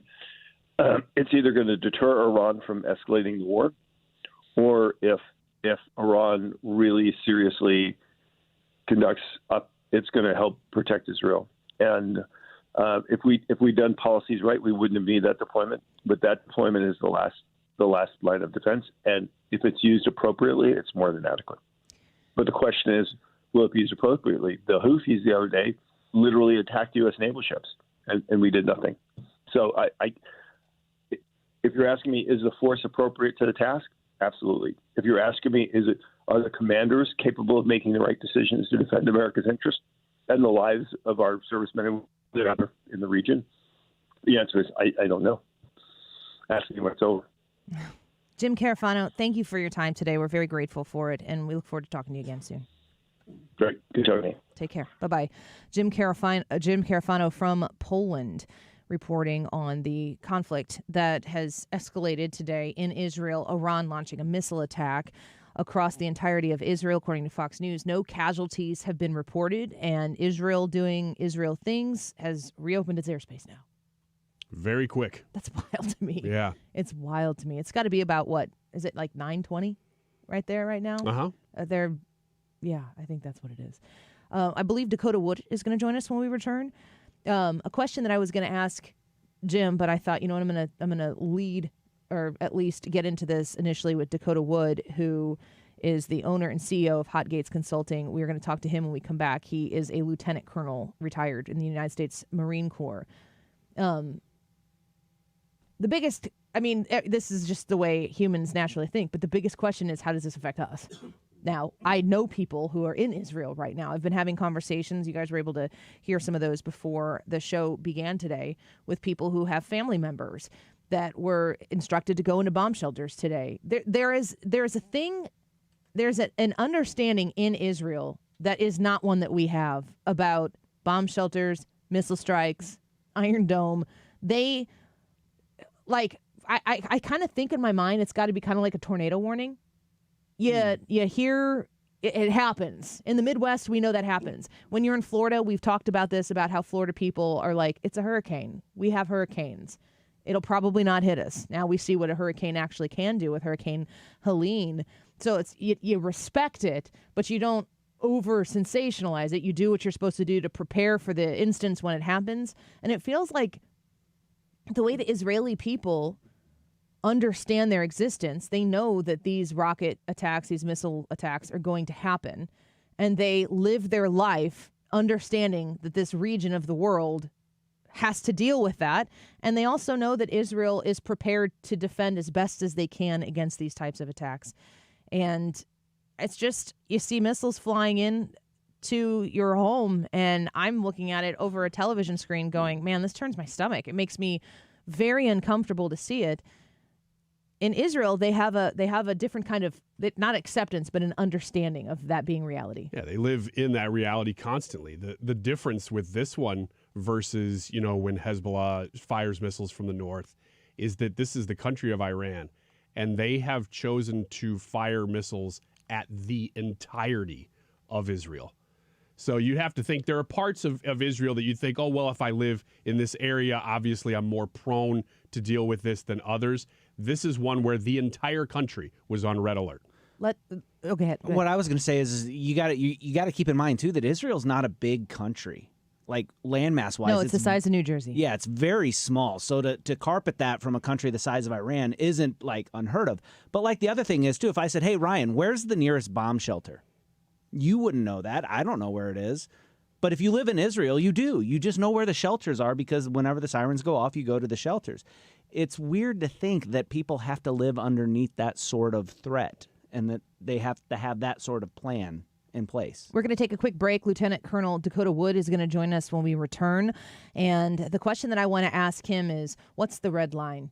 Because we've heard about people articulating red lines, and then the red line gets crossed, and then we're like, welp. But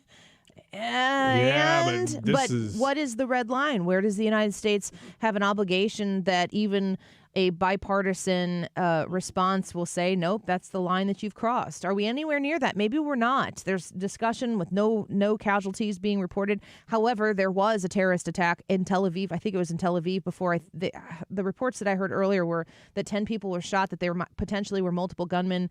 And earlier in the day, they had not been neutralized. So that happened earlier. But then with the missile attack coming in from Iran, there are no known casualties that have been reported from that. But you still have a country launching missiles to Israel in retaliation for Israel's surgical removal of leaders within these terrorist organizations that seek to eliminate Israel.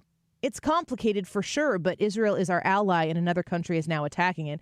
You saw what happened, what we were willing to do to Ukraine when Russia went into Ukraine, and Ukraine isn't an ally of the United States the way Israel is. Dakota Wood will be with us to talk about that and to discuss the existence of, if there is one, that red line. More on the Annie Fry Show when we come back. What do you say when it's over? Don't know if I should say anything. This is the Annie Fry Show. Follow Annie on Twitter at Annie Fry Show. In the clover. Next thing you know, we take the fall. Still, I think about the years since I first met you, and the way it might have been without you. All right, Air Comfort Service wants to remind you of your heating system check. October is here, and the fall weather is starting to set in.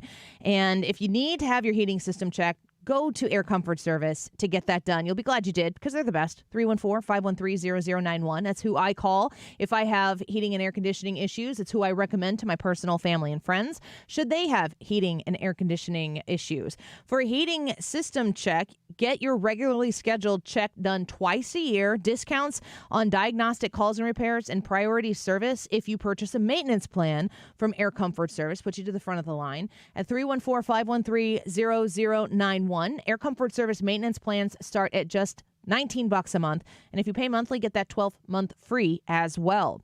They have an A-list award for being the best heating and cooling company, this most recently here in July, and their BBB Torch Award for business ethics with thousands of 5-star reviews. You can add that to my personal experience of being an Air Comfort Service customer and reach out to them for any HVAC needs that you have or that your loved ones has. If you look over some elderly family members and you need someone to make sure that the heating and air conditioning is working right, you can trust Air Comfort Service. Here's the number. Put it in your phone, 314-513-0091, 314-513-0091, aircomfortservice.com. If you need a new garage door, this could be your lucky day. Entries are now open for the $5,000 sweepstakes at Overhead Door Company of St. Louis. A winner will be chosen at random to receive $5,000 towards new garage doors, openers, or front entry doors of their choice. Deadline to enter is the end of the month to win the $5,000 sweepstakes with Overhead Door Company of St. Louis. Enter now at overheaddoorsstlouis.com. You can't win if you don't enter at overheaddoorsstlouis.com. The choice of a lawyer is an important decision and should not be based solely on advertisements. If you've been injured in a car wreck, you need the best. Let us make your case our cause. Car accident? Call Onder Law for a free review at 314 or 618-9000000. If you're looking for all the comforts of home plus some in a senior living community, check out Hampton Manor of Wentzville, just off the Lake St. Louis exit at Highway 70. They'll even treat you to lunch. Set up your appointment today and tell them Mark Cox sent you. WentzvilleAssistedLiving.com. There's breaking news all day long from around the world, and sometimes all that noise makes it hard to hear about what's happening right here at home. With the free Odyssey app, getting your local news plus breaking news is easy. And even when you're not near a radio, stay connected with what's going on right here by listening live and push alerts. Just download the free Odyssey app and search and follow your local news station and you're good to go. The local breaking news to get you through your day at your fingertips on the free Odyssey app. That's AUDACY. You're listening to The Annie Fry Show live from the Air Comfort Service Heating, Cooling, and Insulation Studio. 9 out of 10 homes are under-insulated. Is yours? Did you know that there's an R value associated with insulation? To find out your R value or for a free insulation estimate, visit aircomfortservice.com. For details and a list of all station contest rules, visit www.971talk.com/rules. The Mark Reardon Show. Monday afternoon, more media malpractice that probably won't surprise you. David Strom from hotair.com will highlight. Also a preview of the Veep debate on Tuesday night. Weekdays from 3 to 6. St. Louis's home for conservative talk.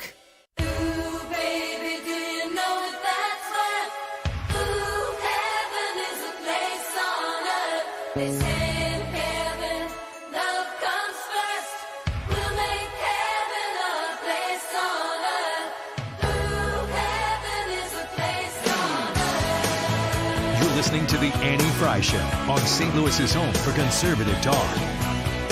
Find the podcast, on-demand audio, and more at 971talk.com/Annie.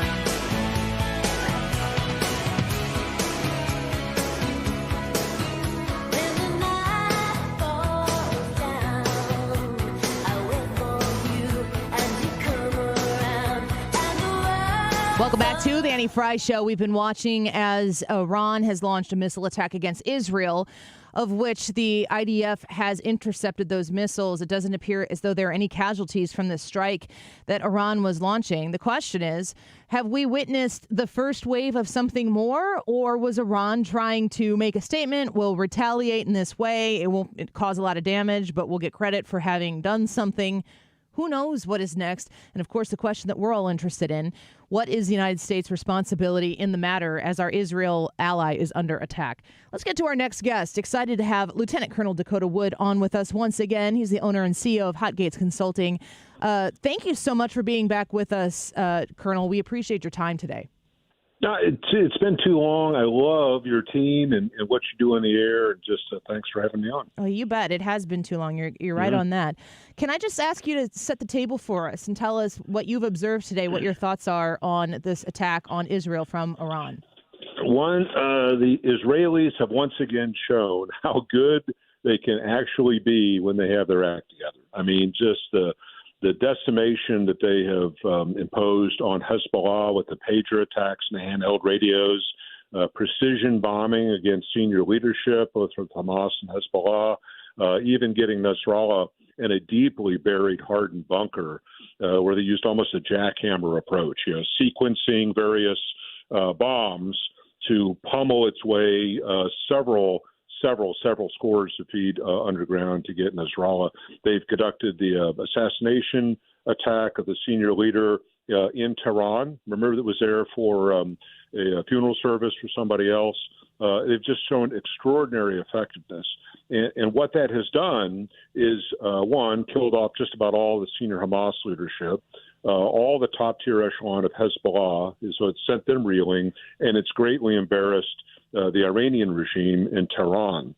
So amongst those three groups, the Iranians in particular, they had to do something to kind of reclaim their honor, that they aren't completely ineffective. And so I think tonight, their time, a barrage of nearly 200 ballistic missiles was their kind of a grasping effort to try to regain some honor, to answer back to what Israel has been able to do to them. My guess is they will now be quiet for a week to 10 days, maybe 2 weeks. They're already claiming 80% of their rockets hit targets in Israel, which did not happen. And then Israel will return its full focus on killing off Hezbollah leadership and decimating or destroying a lot of the sites that they've been mapping for the last half year or so. I think every time one of these things happens, I'm always reminded by experts like you that we get to listen to about the gamesmanship of attacks like this. I mean, it's scary to look at it when you don't know anything about war. War is hell. War is frightening. And for us, sitting securely in the Midwest, at least we like to think so, you see these missiles being launched over Israel, and it's incredibly intimidating. But then I hear people saying, this was just like this was a response so that they could say that they responded. Israel did what they had to do. What is the natural response for Israel based on a no casualty death, no casualties from these missiles? It didn't seem to do much destruction. What's the natural response? It enables both sides. The Israeli side, again, no deaths that have been reported. It enables them to say, we held the line, and look how good our defenses are without having to go on the offense against Iran. Iran can then, claim its honor has been restored by, attacking the little Satan, being Israel. And, they're always in a fight with the Sunni powers in that region, the states contest between Saudi Arabia and Iran, and Iranian sponsorship of so many groups that operate in Syria, in Lebanon, primarily Hezbollah, they're in the southern part, Hamas, and others, right? So everybody's kind of honor has been served here.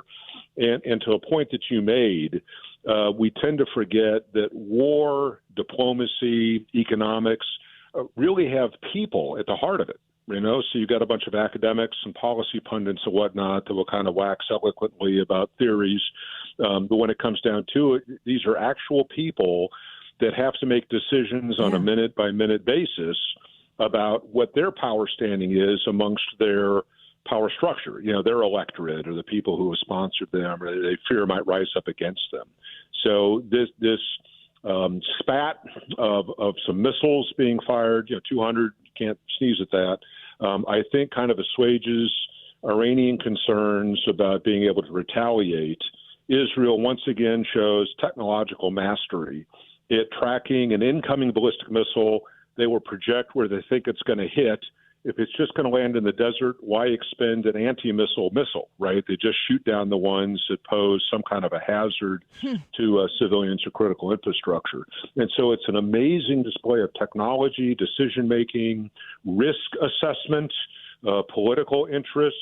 And on the Israeli side, can you really trust others to come help you? You know, the British and the French and the Americans and Canadians and whoever else might talk a good game from the safety of Washington, D.C. or London. Nobody's pummeling our country with missiles, right? So we can talk about diplomacy and taking the higher road and these sorts of things. But the Israelis have been subject to, there was another terrorist attack today, right, in the coastal city of Jaffa, where half a dozen were killed and several others were wounded due to a gunfire. So this is a daily status of living in the country of Israel. And so they make very, very hard calls that are more risk tolerant than what we would be comfortable with, unless we were actually under attack. So it's just this stuff should be studied. I love your shows, covering this sort of thing, and it should cause Americans to consider what would we be willing to do in war, and if you want to prevent war, and other countries only appreciate strength, what is our current status as a country? Are we united? Do we have military capabilities that are relevant to the global security situation? How is our economy doing? And we should be thinking about what we would do if we were in Israel's position. Yeah, I think those are all very healthy thoughts and conversations to be having right now. Dakota Wood joins us to discuss today's Iran attack on Israel and Israel's assured defense system in place and doing what it is supposed to do to keep the people of Israel safe. You mentioned, how much can Israel rely on their friends right now? Mm-hmm. My question is, what is a red line for the United States? In an instance like this where we're seeing an ally under attack in this regard, where does it become imperative that America gets involved at a much higher level?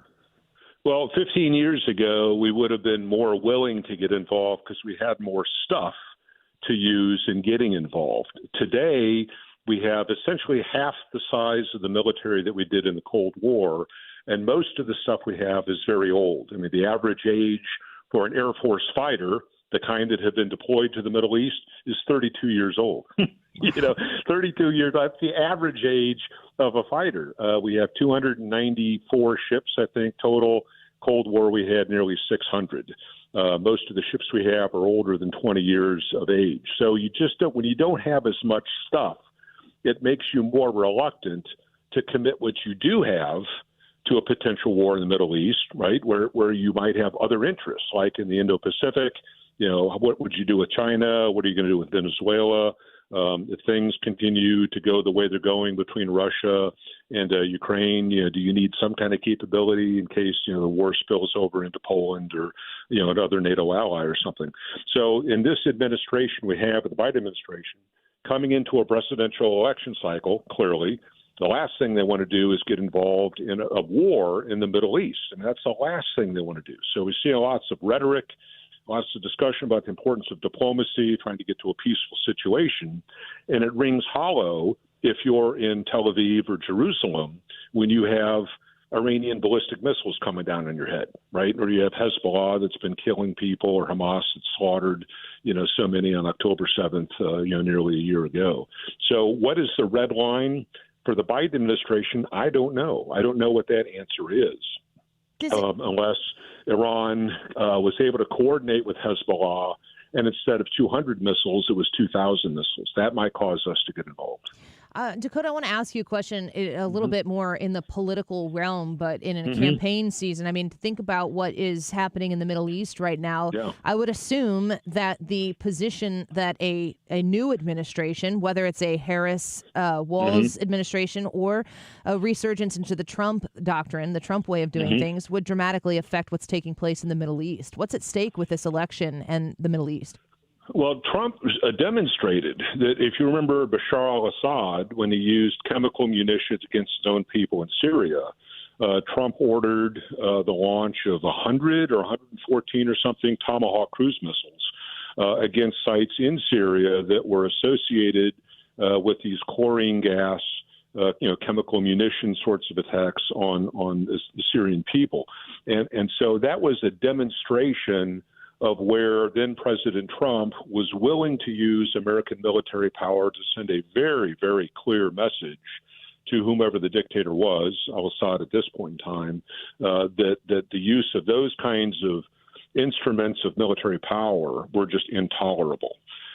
So if you had a Harris administration, what would her view be of American interests in the Middle East and her willingness to use military power to destroy Iranian missile launch sites or the manufacturing centers that are making the missiles that the Houthis in Yemen are using to attack, innocent commercial shipping up and down the coast of Yemen there in the Red Sea and the Sea of Oman. So, what was her view? And she's been very ambiguous about what her decision process would be and where she thinks that she would actually take action. She'll talk about diplomacy.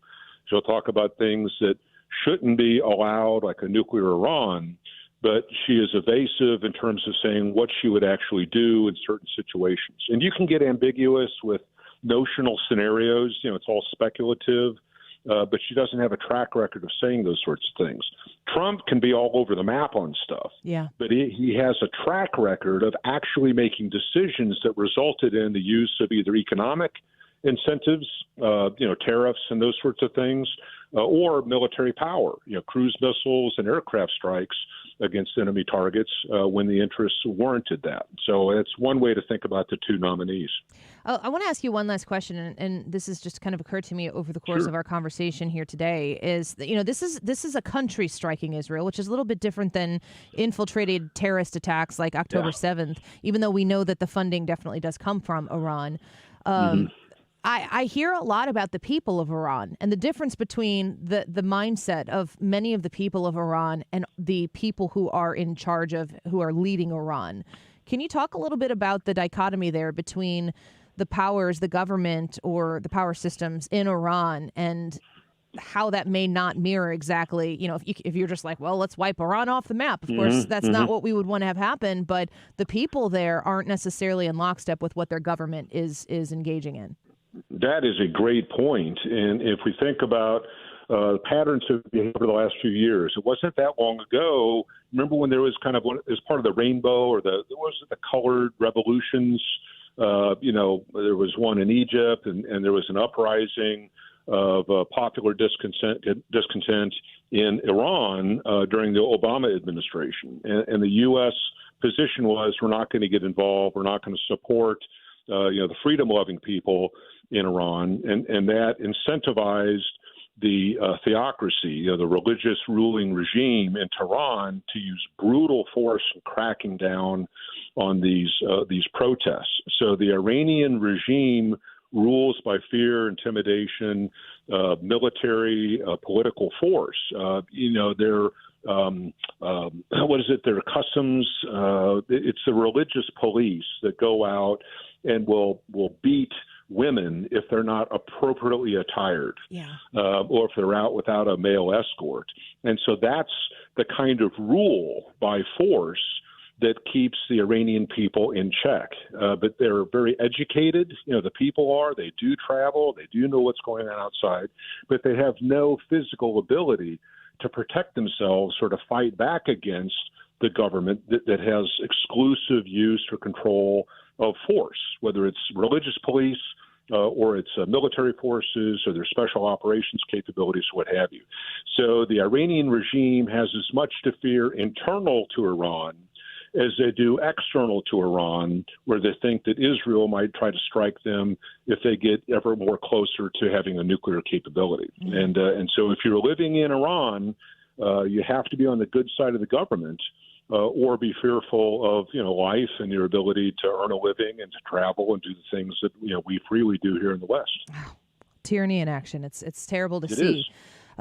Dakota Wood, thank you for your time today, and we really hope that we can get you back, because I assume that these issues in the next, especially 4 or 5 weeks or so, are going to become very, very important issues to be discussing. We appreciate your time. Blessing for me to be on with you. Thanks so much. Thank you so much. We appreciate it. Lieutenant Colonel Dakota Wood, he is the owner and CEO of Hot Gates Consulting, and we are excited to have him back with us.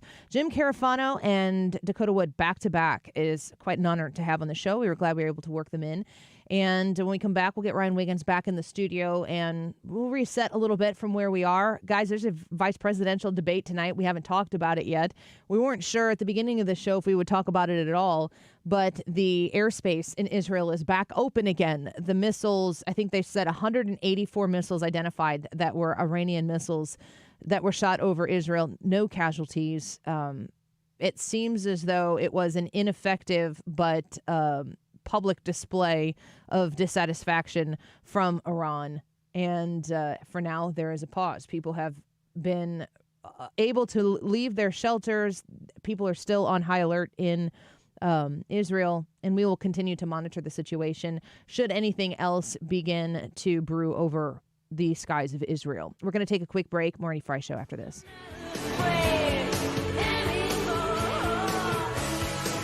This is the Annie Fry Show. Follow Annie on Twitter @Annie Fry Show.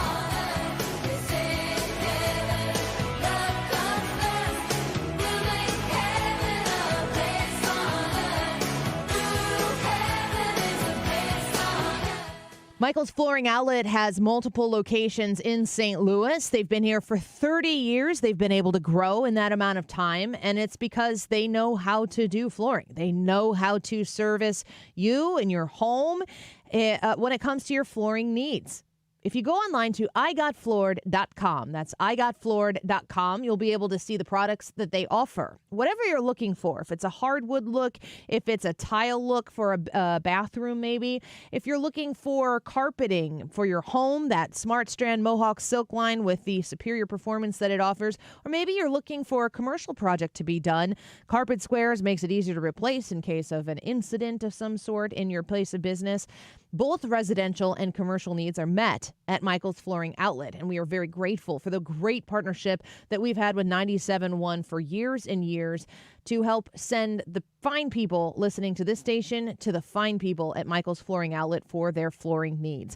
If you are interested in visiting them in person, you can check them out in St. Charles County, West County, or Darien Prairie, but you can visit them online right now at igotfloored.com. Hi, Charles Payne here at one of the exciting Money Show events where I'm presenting the keynote, broadcasting my live TV show, and best of all, giving away free copies of my newest book, Unbreakable Investor. It's a $29.95 value, but if you act now, I'll give you one too. For your free copy of Charles Payne's new book, Unbreakable Investor, text CASH to 505-505 and just cover shipping. Text CASH to 505-505. Text CASH to 505-505. I'm handing you my investing playbook, 348 pages on how I personally invest to target the biggest returns while mitigating risk. It's how I've been with the market so I never break. Guidance so crucial for today's investors that I'm covering the cost of the book and giving you a copy for free. To get your free copy of Charles Payne's new book, Unbreakable Investor, text the word CASH to 505-505 and just cover shipping. Text CASH to 505-505 while supplies last. Text CASH to 505-505 right now. Hey, it's Mark Reardon for New Perspective Senior Living in Weldon Spring. This brand new facility offers state-of-the-art independent or assisted living and memory care. New Perspective Weldon Spring is redefining senior living. Visit npseniorliving.com to schedule a tour today.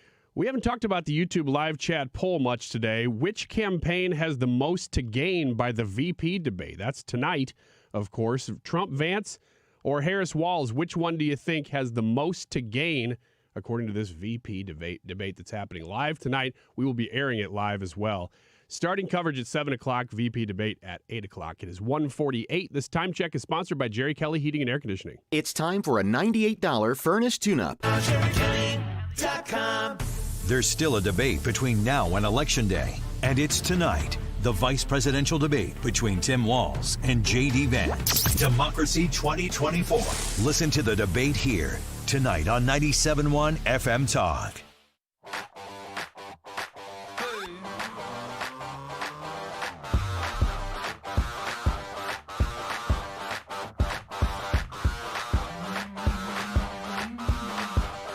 This is the Annie Fry Show. Follow Annie on Twitter @Annie Fry Show.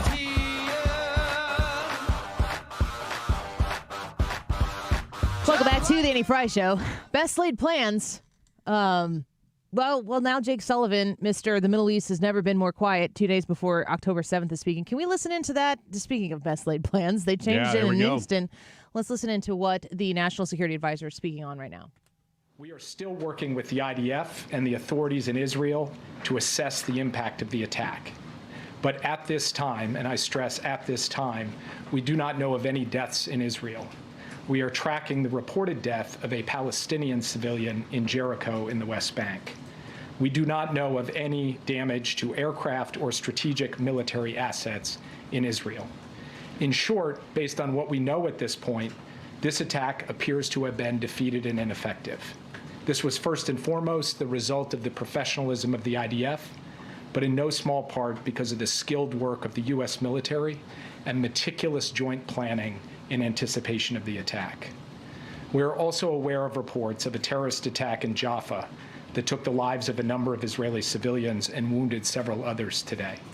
Our condolences go out to the families of the victims and to the family of the Palestinian civilian in Jericho. Obviously, my update here is based on early reports, and we reserve the right to amend and adjust as necessary as we gather more information. The word fog of war was invented for a situation like this. This is a fluid situation. We will consult with the Israelis on next steps in terms of the response and how to deal with what Iran has just done, and we will continue to monitor for further threats and attacks from Iran and its proxies. We are particularly focused on protecting U.S. service members in the region. And with that, I'll take just a few questions. Yeah. Thanks, Jake. Is the administration making any preparations to evacuate U.S. citizens from Lebanon or elsewhere in the region? We have been very clear for some time now that U.S. citizens should avail themselves of commercial means to depart Lebanon, given everything that's going on. We have said that from this podium, from multiple podiums. We continue to say that, but we have not begun triggering a non-combatant emergency evacuation, a NEO, and do not have an intention to do so at this time. If that changes, we'll let you know. But we continue to reinforce the point. American citizens in Lebanon should follow the guidance from the State Department, which is to find civilian commercial means to depart, because in extremis, we may not be able to get them out safely. Yes. Thanks, Jake. What is the U.S. view on whether Israel should retaliate, and what is your concern about this leading to a wider escalation of war in the region? We've had some initial discussions with the Israelis in the aftermath of this at the military level and also at the White House to Prime Minister's office level. We'll continue those conversations in the hours ahead. I'm not going to prejudge or get ahead of anything. We want to have some deep consultations with the Israelis, and I'll have more to report to you after we get the opportunity for deeper discussions. And escalation in the region? Obviously, this is a significant escalation by Iran, a significant event, and it is equally significant that we were able to step up with Israel and create a situation in which no one was killed in this attack in Israel so far as we know at this time. We are now going to look at what the appropriate next steps are to secure first and foremost American interests and then to promote stability to the maximum extent possible as we go forward. Yeah. Back in April, the president's message to Israel was to take the win when the U.S. and Israel were able to intercept the barrage of Iranian missiles. Is he recommending a similarly limited response this time? I will not, from this podium, share the president's recommendations. He will have the opportunity to share them directly. We're going to have, as I said, ongoing consultations with the Israelis this afternoon, this evening. It is too early for me to tell you anything publicly in terms of our assessment or in terms of what our expectations are of the Israelis or the advice that we will give them. So will he be speaking to Prime Minister Netanyahu today? I don't have anything to announce from this podium, but I can tell you that he is tracking this minute by minute. We are very much deeply in touch with the Israelis, and insofar as we have calls to read out, we'll make sure to read them out with you. Just last question, then I'll turn it over. Thank you, Jake. In April, after Iran struck Israel, the U.S. issued a number of sanctions as a consequence. This morning, the president said there would be severe consequences if Iran carried out this attack. What are those consequences, and are they more severe than sanctions? Totally legitimate question, and that answer will come based on the conversations and consultations we have with our Israeli counterparts. It's too soon for me to stand before you today and give you an answer. What I can tell you is this. We are proud of the actions that we've taken alongside Israel to protect and defend Israel. We have made clear that there will be consequences, severe consequences for this attack, and we will work with Israel to make that the case. Thank you very much. Thank you. Thank you, Jake. So we've been listening to Jake Sullivan, the National Security Advisor, and if it's okay with you, I'd rather not listen to Karine Jean-Pierre. We can just maybe carry the entirety of the Karine Jean-Pierre speech in the 2 o'clock hour. We don't want to cut her short here, is what you're saying, right? What are you doing? No. If you want her, go find her. I want to know what's going on, behind the scenes, and I feel like we get such candid answers from them. She said, did you hear that misinformation clip? Did you cut that where she was talking yesterday about, she was asked by Ducey.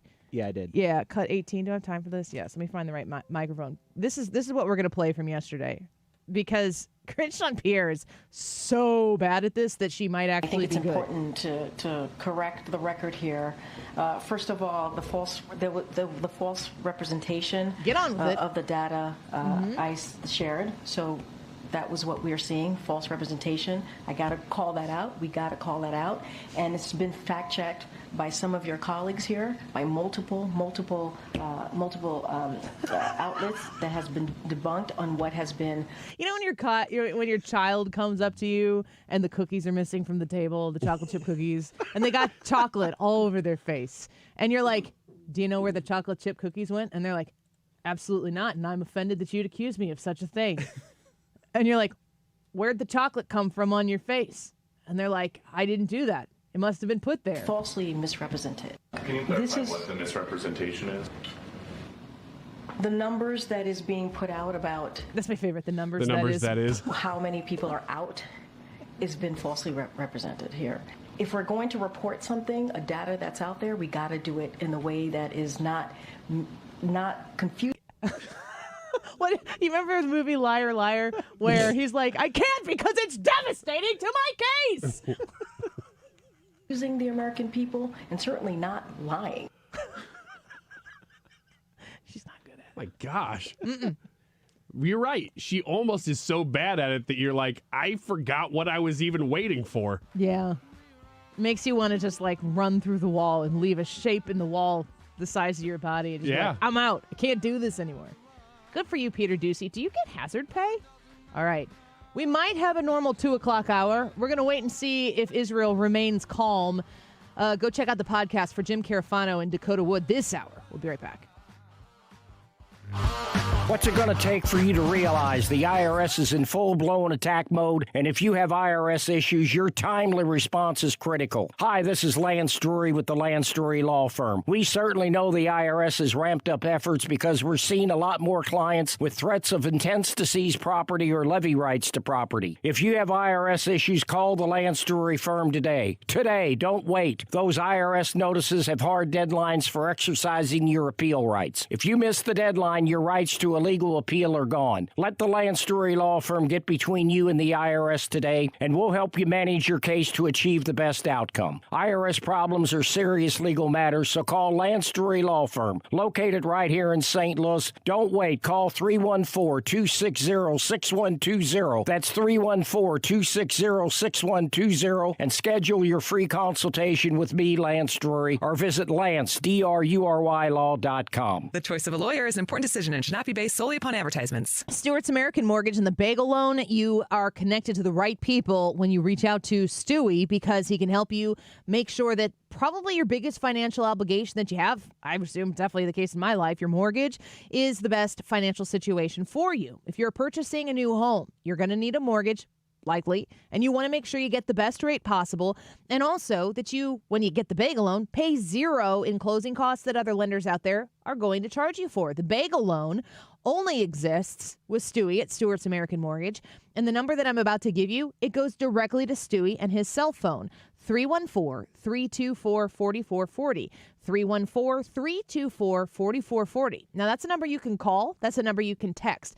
If you've purchased a home in the last probably 2 years or so, rates have come down since then. Make sure you contact Stewie to talk about a bagel loan refinance. 314-324-4440. Google the bagel loan for more information. NMLS number 226715. Getting quality employees to fill positions in your company is essential. But finding those people can be a major hassle, unless you use ZipRecruiter. ZipRecruiter makes finding quality people a breeze. And right now you can try it for free at ZipRecruiter.com/radio. With ZipRecruiter, one click sends your job to hundreds of top job sites. But more than that, ZipRecruiter's advanced technology identifies the candidates with the skills you need, sends you a list of great matches to review, then actively invites them to apply for your job. And the results speak for themselves. 4 out of 5 employers who post on ZipRecruiter get a quality candidate within the first day. That's right, the first day. Now you can focus on your business and let ZipRecruiter do the work finding the best people for you. See for yourself. Experience the ease, efficiency, and power of ZipRecruiter for free. Just go to ZipRecruiter.com/radio. That's ZipRecruiter.com/radio. ZipRecruiter.com/radio. KFTK FM Florissant. From the Under Law Injury Lawyers, GetJim.com studio. That's GetJim.com. 97.1 FM Talk. Always live on the free Odyssey app. Escalation in the Middle East. I'm Lisa Brady. That's how the U.S. describes Iran's attack on Israel. Today, Iran launched nearly 200 ballistic missiles towards targets in Israel. The United States military coordinated closely with the Israeli Defense Forces to help defend Israel against this attack. National Security Advisor Jake Sullivan just confirming that U.S. naval destroyers joined Israeli air defense units in firing interceptors to shoot down inbound missiles. President Biden and Vice President Harris monitored the attack and the response from the White House Situation Room, joined in person and remotely by their national security team. Sullivan also repeating a U.S. warning of severe consequences for Iran, but saying it's too soon to get specific and that the U.S. is consulting with Israel and other partners. He also offered condolences moments ago after an apparent terror attack in Israel, a shooting south of Tel Aviv that left multiple people dead and injured. Israeli police say 2 gunmen were neutralized. There's no word of any major casualties in Israel from the missile attack, but meantime, Iran-backed Iraqi armed groups are warning that U.S. bases in Iraq and the region will be targets if the U.S. joins any response to Iranian strikes on Israel. Thousands of port workers are off the job in the U.S. from Maine to Texas, demanding better pay in a contract dispute that could cost the U.S. economy billions per day. And that's why a whole host of industry groups are calling on the Biden-Harris administration to do more to stop this strike. It's not an outlandish request because it is within President Biden's authority to invoke the Taft-Hartley Act, which would require these workers to go back to work on the port. Fox Business's Grady Trimble at the Port of Baltimore. Instead, President Biden is urging negotiations. America is listening to Fox News.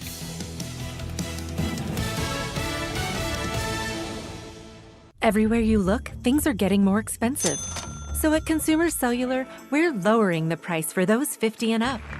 Now you can get unlimited talk, text, and data for $30 a line when you buy 2. That's just $60 a month for 2 unlimited lines. So if you're 50 and up, make the switch and save. Come on, you've earned this.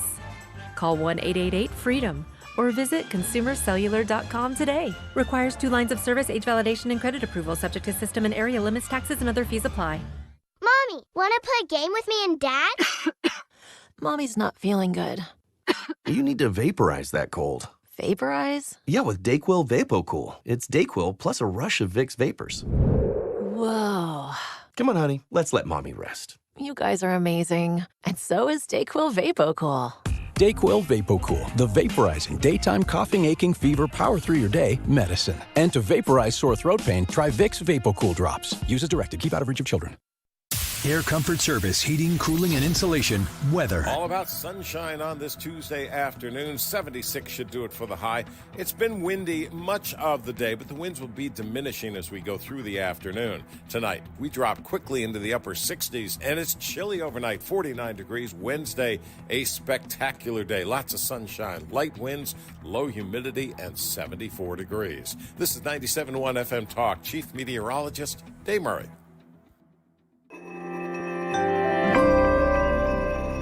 Are you worried Worried about the state of the economy? Concerned about market crashes and rising inflation wiping out your savings? At Noble Gold Investments, we understand your fears and have a solution. Call us today at 1-888-403-1050. Imagine safeguarding you and your family with a tangible asset that has stood the test of time. Gold. With Noble Gold Investments, you can diversify your portfolio and protect your wealth from economic turmoil. Our team will guide you through the process, ensuring you make informed decisions that best suit your needs. Call Noble Gold Investments today at 1-888-403-1050. That's 1-888-403-1050. The future is uncertain. Take control now. Call 1-888-403-1050. Past performance may not be indicative of future results. Investing in precious metals, including gold, involves risks. Consult with your tax attorney or financial professional before making an investment decision. Attention, Missouri residents in need of care at home. If you have Medicaid and need assistance with daily activities, you can receive free in-home care from a loved one, funded by Medicaid with no cost to you. Freedom Care, Missouri's #1 home care provider, gives you the power to choose who provides your care, and they get paid instantly. Imagine your daughter, son, a close relative, or trusted friend helping you with cooking, transportation, laundry, and other activities in your own home. You get the help you need, and your caregiver gets paid instantly after their shift. Freedom Care has over 5,000 five-star Google reviews and is #1 in Missouri for in-home care. If you have Medicaid and want great care from a loved one that's 100% free to you, go to freedomcare.com or call 314-557-3027. That's 314-557-3027. 314-557-3027.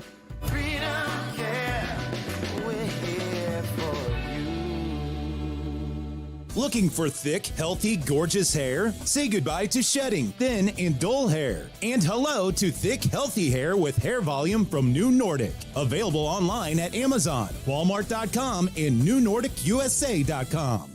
There's still a debate between now and Election Day, and it's tonight. The vice presidential debate between Tim Walz and J.D. Vance. Democracy 2024. Listen to the debate here tonight on 97.1 FM Talk. That is exactly what I needed to hear. Thank God someone here knows what they're talking about. That's us. That's right. Gotta love this American ride. All right, you need to take the time and get the full picture.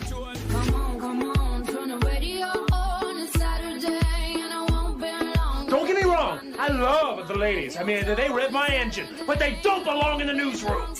It is Anchor Man, not Anchor Lady.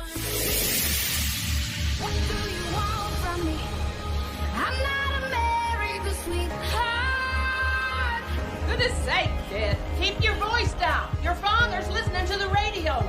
I'm not America's sweetheart. This is the Annie Fry Show.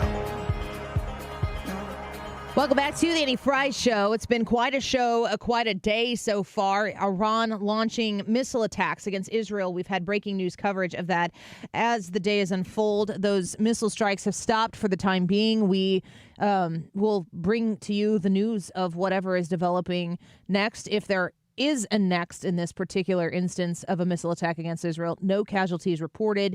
The IDF and their Iron Dome system has dramatically defended Israel once again in a magnificent fashion against these attacks. And we wait to see what happens next. Meanwhile, our YouTube live chat poll for today is about tonight, a big news night tonight before all of the situation in the Middle East started to unfold the way it did. The YouTube live chat poll for today is: which campaign has the most to gain by the VP debate? The vice presidential candidates will debate tonight, and I am more excited for this one than I was for the Trump-Kamala debate. I felt like I kind of knew what we were going to get, and I think we got what we anticipated from both of the presidential candidates. But we are embarking on a scenario where J.D. Vance is in his greatest element. The most relatable place for him to be is in real conversation with people in real time. And I think that he is positioned to shine tonight. And the Tim Walz thing, maybe him too, but we just don't know because he hasn't been tested in this way. Maybe Tim Walz, maybe this is where he shines the most too. And my mind is open to that possibility.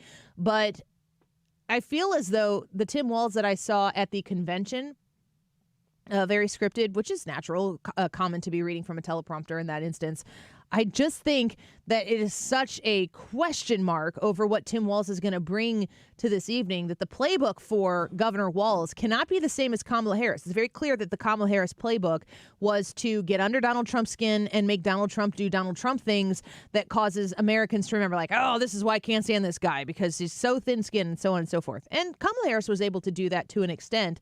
I just think that more people now than ever have before understand that despite what appears to be thin skin on Donald Trump from time to time, his policies are still infinitely better than those that Kamala Harris doesn't even understand herself. And if she understood them, she should start articulating them because she has nothing to offer the American people other than not being Donald Trump. That continues to be her policy and her plan. And if Tim Walz wants to go that route, I mean, J.D. Vance, to me, is such a cool cucumber. Like, the more that somebody is pressing him, the more he feels like he's winning. Because if that's the tactic that you have to take, and of course I wish Donald Trump would do this, but that's not his style, and it's never going to be his style, and I'll take Donald Trump for who Donald Trump is. But J.D. Vance, when the other side starts to try to agitate, to me, I agree with J.D. Vance that is an indication that their substance in their argument is weak, and they have to take a different tactic to try to win, at least on the public face, said argument. And J.D. Vance can return with great deals of substance. So the YouTube poll for tonight, which campaign has the most to gain by the VP debate? I think that we have no idea on the map of where the Harris-Walz campaign lies. They've worked very, very hard to make sure that that's the case. And I feel as though the Trump-Vance campaign is this kind of big, effective, but rocking ship that is capable of doing what it needs to do. But what J.D. Vance can do tonight is steady the ship a little bit and define and refine for the American people what that ticket has to offer. And I really do think that J.D. Vance is the counter punch for Donald Trump that really does make you feel like these people know what they're doing. If Tim Walz comes in there and tries to get into a weird slap fight with J.D. Vance and J.D. Vance is mildly amused by it, this is going to be an incredibly entertaining VP debate, at least for me to watch. What do you think? It's one of the best things about debates is that they are direct. You're speaking directly to people, whether you're watching it live or you're watching it in clips afterwards. You're not getting a lot. You're not supposed to. The moderators are not supposed to be the story, so hopefully they are not. But you're getting 90 minutes plus of each candidate pretty much direct. And so in that sense, to answer the poll, who's most to gain, I think Trump Vance have the most to gain tonight because you're going to you have the opportunity to dispel some myths about who you are. So if somebody comes into this having not seen interviews with J.D. Vance, they might see that, oh, this guy is actually very, very intelligent. He has a very good grasp of the issues. I do expect to see that tonight. On the other hand, Tim Walz, expectations are rather low. I think that he has been a part of setting those low expectations for himself ahead of this debate. And so the bar is just not that high. And I just don't think that could he clear it in a way that we're not expecting? Sure. Is he going to? I don't think so. I think we'll probably see an average Tim Walz. Isn't there a time where low expectations is no longer an asset? At some point, you've got to think. It's October. Yeah. We got to be getting pretty close. Yeah. It's amazing. What's amazing, and I was thinking about this coming into this debate even this morning, that, Kamala Harris, they picked her because they were trying to win 2020. And then everything afterwards has been you just kind of got stuck with it. It was a bad decision, but now we're stuck with it. We got to go with it. Joe Biden has lost his ability to communicate. Kamala Harris just doesn't have a great ability to communicate. This was her opportunity to pick somebody who could really drive home the case for the campaign. This wasn't like, oh, we got stuck with her. This was the opportunity to pick someone. And they picked him, and he hasn't done any interviews. So, what is wrong with your team? What is happening? Why don't you do anything? Well, yeah, the one interview that he did do was that joint interview with Kamala Harris, and they asked him about his military service, and he goes, I don't have a great handle of the English language. And you're going, yeah, words hard. Yeah, words hard. But like Annie was saying, I think that the bars set low for him isn't going to help him in this debate. I mean, like, what are the American people supposed to look at him and do and say, well, he didn't do that Rockettes kick thing that he usually does at the podium, so Brad good for him. loves the kick. Dude, the kick is so weird. It's so weird. I can't get past it. Just call me dude. Dude. If I were Jim Gaffigan, that's all I would do on Saturday Night Live. You just come out of every sketch just waving and kicking. And what does Jim Gaffigan have to do with this? well, he's playing Tim Walz on Saturday Night Live. I didn't know that. Yeah. Did you know that Jim Gaffigan is hosting the Alfred E. Smith charity dinner that Kamala Harris is out of? She's not going to. I did not know. Do you know what that dinner is? I heard the name of it. Okay. You're not familiar with that? No. Do you know about it? Oh, yeah. It's a huge deal right before an election. It's a Catholic charity, and the two lead candidates go and they roast each other. Oh, yeah. That's the one and where she's not going? She opted out. That's the one where Donald Trump, when he was there with Hillary Clinton, said that right before they went to dinner, Hillary Clinton bumped into him and said, "Pardon me." And when the camera shows Hillary Clinton hear that, she has a mouth wide open cackle in laughter. It's refreshing. Yeah. I mean, just to see that and for her to be like, oh, she gets the joke. Like, she's cool with the joke. It humanizes her in a way that she's pretty robotic. So it's full on control mode still. They won't let her do anything. For the Harris campaign? Yeah. I guess. It just seems like a totally... It's for charity. It's like the... It's iconic. Yeah, apparently they do it every time. Yeah. Like nobody skips it. I mean, I now that you say what it is, I know what it is. Yeah. I can't believe that she's skipping it, but then I'm like, the consequences of her doing it and failing, because I think the number in my head is October 17th, maybe. It's like right before bottom of the 8th inning stuff. So the VP debate tonight, we're going to be broadcasting it on our YouTube channel. I'm in the process of creating the YouTube stream right now so that by the end of the show, you'll be able to go to the Annie Fry YouTube channel and basically reserve your spot. You don't have to reserve your spot. What would you call it? Alert yourself or whatever to join us. And we're going to watch it with you. Brad and Ryan are going to come over to my house and we're going to enjoy this event together. But, you know, I really can't imagine a scenario where Tim Walz comes out of this looking fantastic, but maybe we don't know. I mean, he's a two-term governor, so he knows how to play the game. I don't think that he's going to be great at it, but I do think that he's going to come off as probably about as average as they get. You know, he's going to have a lot of the rehearsed answers, and it's just that JD. Here's the thing. What do you mean by? I don't think he can get away with that with JD Vance. The way he'll say it, but when JD Vance, like the way I expect JD Vance to perform, when JD Vance responds in a cool, measured tone, on the fly, off the cuffs, sort of the way a good politician can, I think it's gonna really show that Tim Walz is a fabrication of what the Harris campaign needs him to be that night, and whatever the apparatus of the Democratic Party wants to. A couple things that J.D. Vance has going for him that Donald Trump didn't is he doesn't have that big, huge perception about him being a bully. J.D. Vance has like you were saying, a calm, measured delivery, and Tim Walz isn't an old man that people will feel sorry for, and he's also not it's not going to look like J.D. Vance is beating up on a woman if he goes after Tim Walz. Tim Walz doesn't have the defense mechanisms that the other two candidates have. I don't think that ever looked like that. I don't think that was ever a factor in the presidential debate. I don't think that ever. With Biden, in the very first one, it looked like Trump just mauled an old man. I thought you said going after a woman. Well, yeah, and then that's something that Trump had to be aware of going into the debate. The perception that he would be going after a woman and attacking her. But I don't think he held back, and I don't think that I didn't really hear those criticisms like that he was Yeah, I didn't either. I heard going into it, I did. You know, there was a lot of talk about that. Would this be an issue? You know, and I don't think it was. No, and I don't think that Trump held back. He didn't call her names, but I would like him to not do that in general. So there's no muted mics tonight either. Correct. And, so this could get a little bit more off the cuff. You know, it's a little less planned. And who do you expect to be more off the cuff? I mean, J.D. Vance for sure.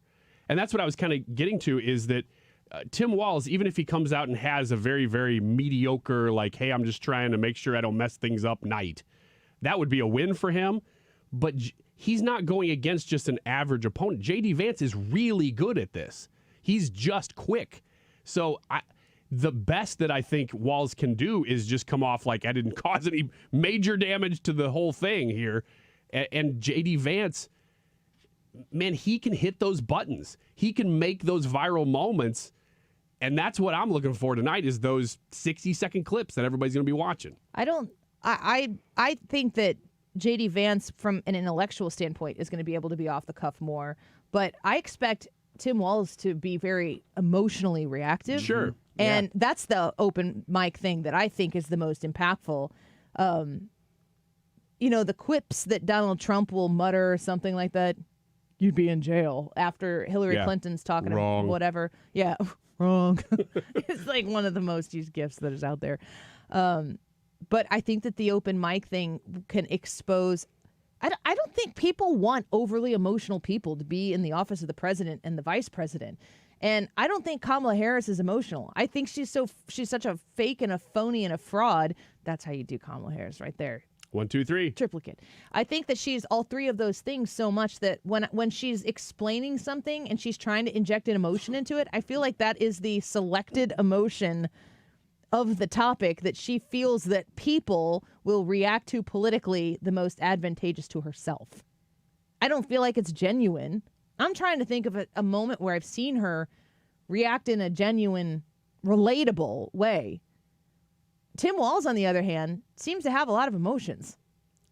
And the criticism has been that they are all emotion. They're all front. They don't have substance. So if he comes off very emotional tonight, that will not benefit him. Well, let's take a quick break. We'll get to some of your thoughts on the issue when we come back. I haven't checked the results of the YouTube live chat poll for today, but I'm interested in what you think about which campaign has the most to gain by the VP debate. They're both coming into this in very different places. So stick around. We're going to get to the results at the end of the show. We will keep and continue to watch the situation that has developed in Israel as Iran launched a missile strike earlier today. If that continues, if there's new news, we will absolutely share it with you as it happens. We'll be right back. Show me some respect. Oh, I thank God every day that I woke up feeling this way. And I can't help loving myself. And I don't need nobody else. Nuh-uh. If I was you, I'd wanna be me too. I'd wanna be me too. I'd wanna be Attention! Have you racked up $10,000 or more in credit card debt? Are you barely getting by making minimum payments? With credit card debt reaching all-time highs, National Debt Relief is notifying consumers about significant debt relief options currently being made available to help those with overwhelming credit card debt. These options may reduce a large portion of credit card debt for those who qualify. You don't need to declare bankruptcy or take out a consolidation loan, and you may only have to pay back a fraction of what you owe, even if you have bad credit.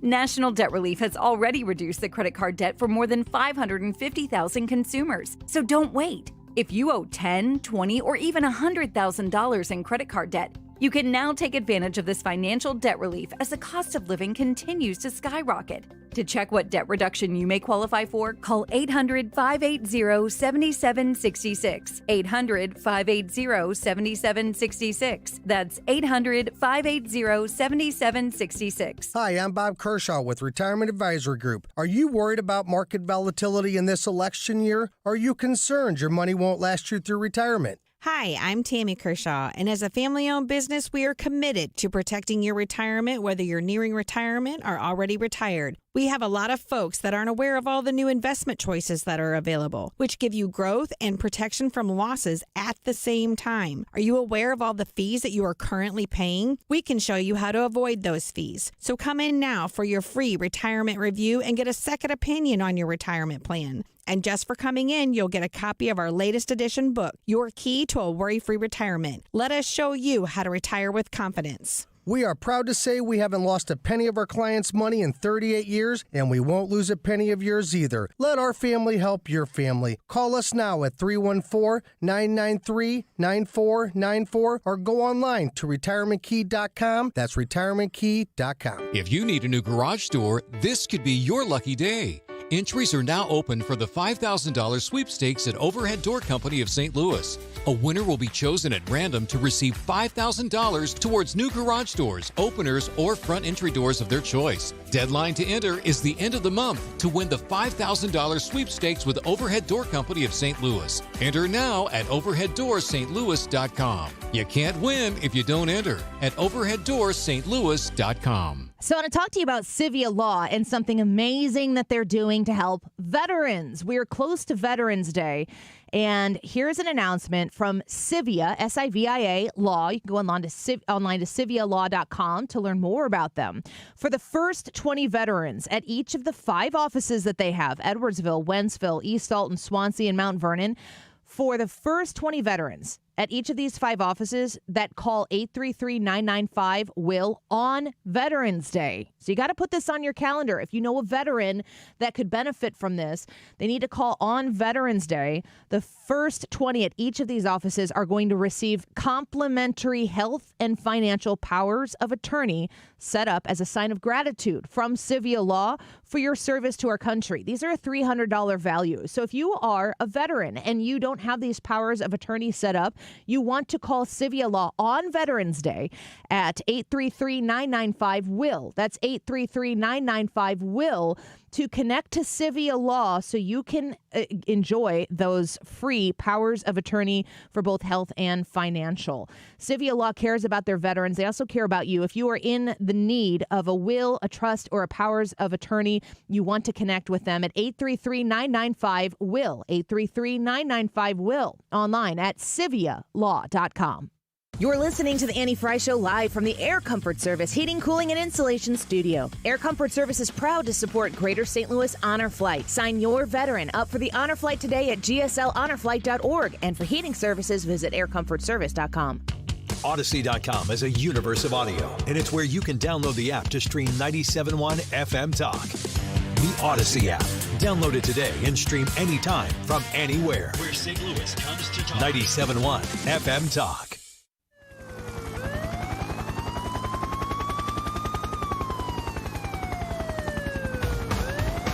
This is the Annie Fry Show.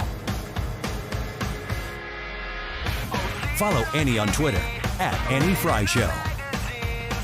Welcome back to the Annie Fry Show. Thanks for being with us this afternoon as we have been watching coming into the show. In the 11 o'clock hour, we watched as missiles were launched from Iran into Israel, covering the entirety of Israel. No casualties reported. The word from the Pentagon is that the attack from Iran, I think they just said, was about twice as big as the last one, I believe in April. And it is a significant escalation. That's what we've heard from the administration. So we are watching to see if there are any additional details that we can bring to you. Should that happen, we will cover it live as it happens here on 97.1 FM Talk. We're very proud to be St. Louis's home for Fox News here in the area. We are a Fox News radio affiliate, so we have the benefit of having access to the top names and to the coverage that Fox News provides as well. So you are in the right place for the latest in information in news, certainly for breaking news. In the midst of that, we were preparing at the beginning of the day, not for the potential escalation into, those... Everybody's like, is this World War III? That's basically the question that people are asking. And you lean in and you watch and you wait to see what happens. Iran launches the missiles. The Iron Dome and the IDF in Israel take care of business and have protected their people once again. The airspace over Israel is now open once again. People have left the shelters and they're on high alert, but they, at this point in time, don't fear an imminent attack. And they sit and they watch and they wait. So as we sit and watch and wait in the United States of America, we also have a very important decision ahead of us. We are not far away, a simple 35 days from the election. And tonight, the vice presidential candidates will join each other on the stage to debate once again. We're going to cover it live on our Annie Fry YouTube channel. So I have just officially completed getting that broadcast scheduled for this evening. So if you want to watch the debate with us, many times what ends up happening is we have, generally speaking, hundreds of people who are in a chat group essentially watching at home on your television. We'll be watching at my house this evening, and we just chat along with you as the debate unfolds. So it's a way for us to communicate with you and to hear what you have to say. And I don't know that we'll have anything pithy to say, but we will react in real time with you tonight. So go to the Annie Fry YouTube channel, and you'll see that we have that broadcast scheduled for this evening at 8 p.m. And a reminder that if you are in a position where you're not going to sit down and watch it, but you do want to be able to listen to it, Ryan, we are broadcasting tonight on 97.1, the vice presidential debate, right? Yep, starting at 7, we'll just have sort of pregame coverage, and then at 8 o'clock, the debate is supposed to begin, so we'll cover that as long as it goes. They said 90 minutes. A lot of times they go a little longer than that. 90 minutes, yeah. So starting from 8 o'clock. 8 o'clock. The actual event, but 7 o'clock starts live coverage leading into it with Fox News. So I'm excited to take that in. Do you feel like it'll be consequential? The only way that it will be consequential to the election, this might shape a narrative a little bit, but the only way that it could really affect the election is if somebody falls flat on their face. I don't see J.D. Vance doing that. I do see that maybe Tim Walz could give you a couple of weirdo clips or something like that, and that could be enough to sway things, but I don't know that it's going to – you're not talking about people waiting on the edge of their seats going, okay, what are they going to say tonight that's going to convince me to vote for one or the other? What about you, Brad? I think it can be consequential. I think it can be very consequential, actually. I think that if J.D. Vance can pin Tim Walz down on some policy issues that Donald Trump didn't have the opportunity to pin on Kamala Harris, things like a ban on fracking, their energy policies, stuff like that, I think that this debate can be very consequential, especially in a place like Pennsylvania, which is really looks like it's going to be where this election's decided. So I think that if J.D. Vance can push through, and if CBS's moderators actually ask questions about the economy, I think this could be devastating to the you have to keep talking, Brad. You can't listen to our off-air conversation. I can't think of the Harris-Walz campaign. No, we distracted him. You threw me off yesterday, and I was like, don't say that one. Harry Bowles. No, you can't say. You only said it once. I'm the first person to think it. I've never thought it. That's not true. I thought it a whole bunch, and I was doing my best not to say it. I never think about it. There are certain things that you just shouldn't say. Segue. Thank you very much for this segue. Absolute worst. No. It's very good. Worst 3 minutes in radio. No, it's just very right good. There. If right here, like if Brad wanted to play the Wiggins America. Wiggins! Oh! Wiggins! Brad was making a fine point. We were going to turn that down. Brad was making a good point. We were going to let Brad air it out a little bit. I was going to communicate to you. Yeah. You said something about not saying things. And I said, yeah, there are definitely some things that you just shouldn't say. Your Wiggins America topic? What words you should not start a sentence with. See how smooth that could have been? Man, it could have been great. I'm just mouthing something to Ryan Wiggins here off the air so that he's ready to go while Brad's finishing a very intelligent point, and Brad just stops to read our lips so that he can see what we're doing. It's like, no, you got to go. Well, that's what he's a producer. It's what he's supposed to do. No, he's also a contributor. I thought, for the record, you were asking me for a pen. Man, that's the other problem I was here. like, what's this? Brad and This I right can here? look at each other This? and know what the other one is thinking and needs to do, and Ryan's like, tomato? Yeah, and this happens a lot. If only there was a way to communicate silently with one another with, I don't know, a text or something that I would have to act like I'm landing a plane to get him to look at where we text each other. No kidding. Yeah. Brad, I look at a lot of random stuff. I have been flagging down the plane to you too today. Yes. Yeah, I've seen that too. And all of a sudden Ryan's like, I'll take my headphones off and go tap him on the shoulder. I was going to go walk around and do that, but he paid attention. Now, the other thing that I thought you were motioning was for me to give you your lean cuisine. Because we've been in breaking news coverage. Like this, the pizza. Uh-huh. Microwave. Okay. Go make my Are you saying right now I should go microwave your lunch instead of doing Wiggins America? If you would have picked up my pizza and walked out of here to microwave, I wouldn't have stopped it. I wouldn't have stopped you. I would have been like, Brad, great point. Keep going. Good to know. In fairness, when Brad was not paying attention to you, he was trying to reschedule guests. So he's producing. These are ways you should not start sentences.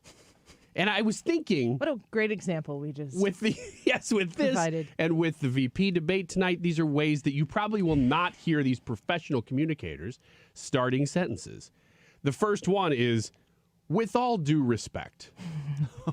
Now, I'll have to agree with this. Sometimes that's okay.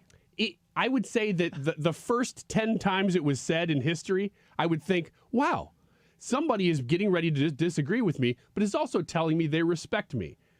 After that, it becomes a common phrase, and you know what's coming.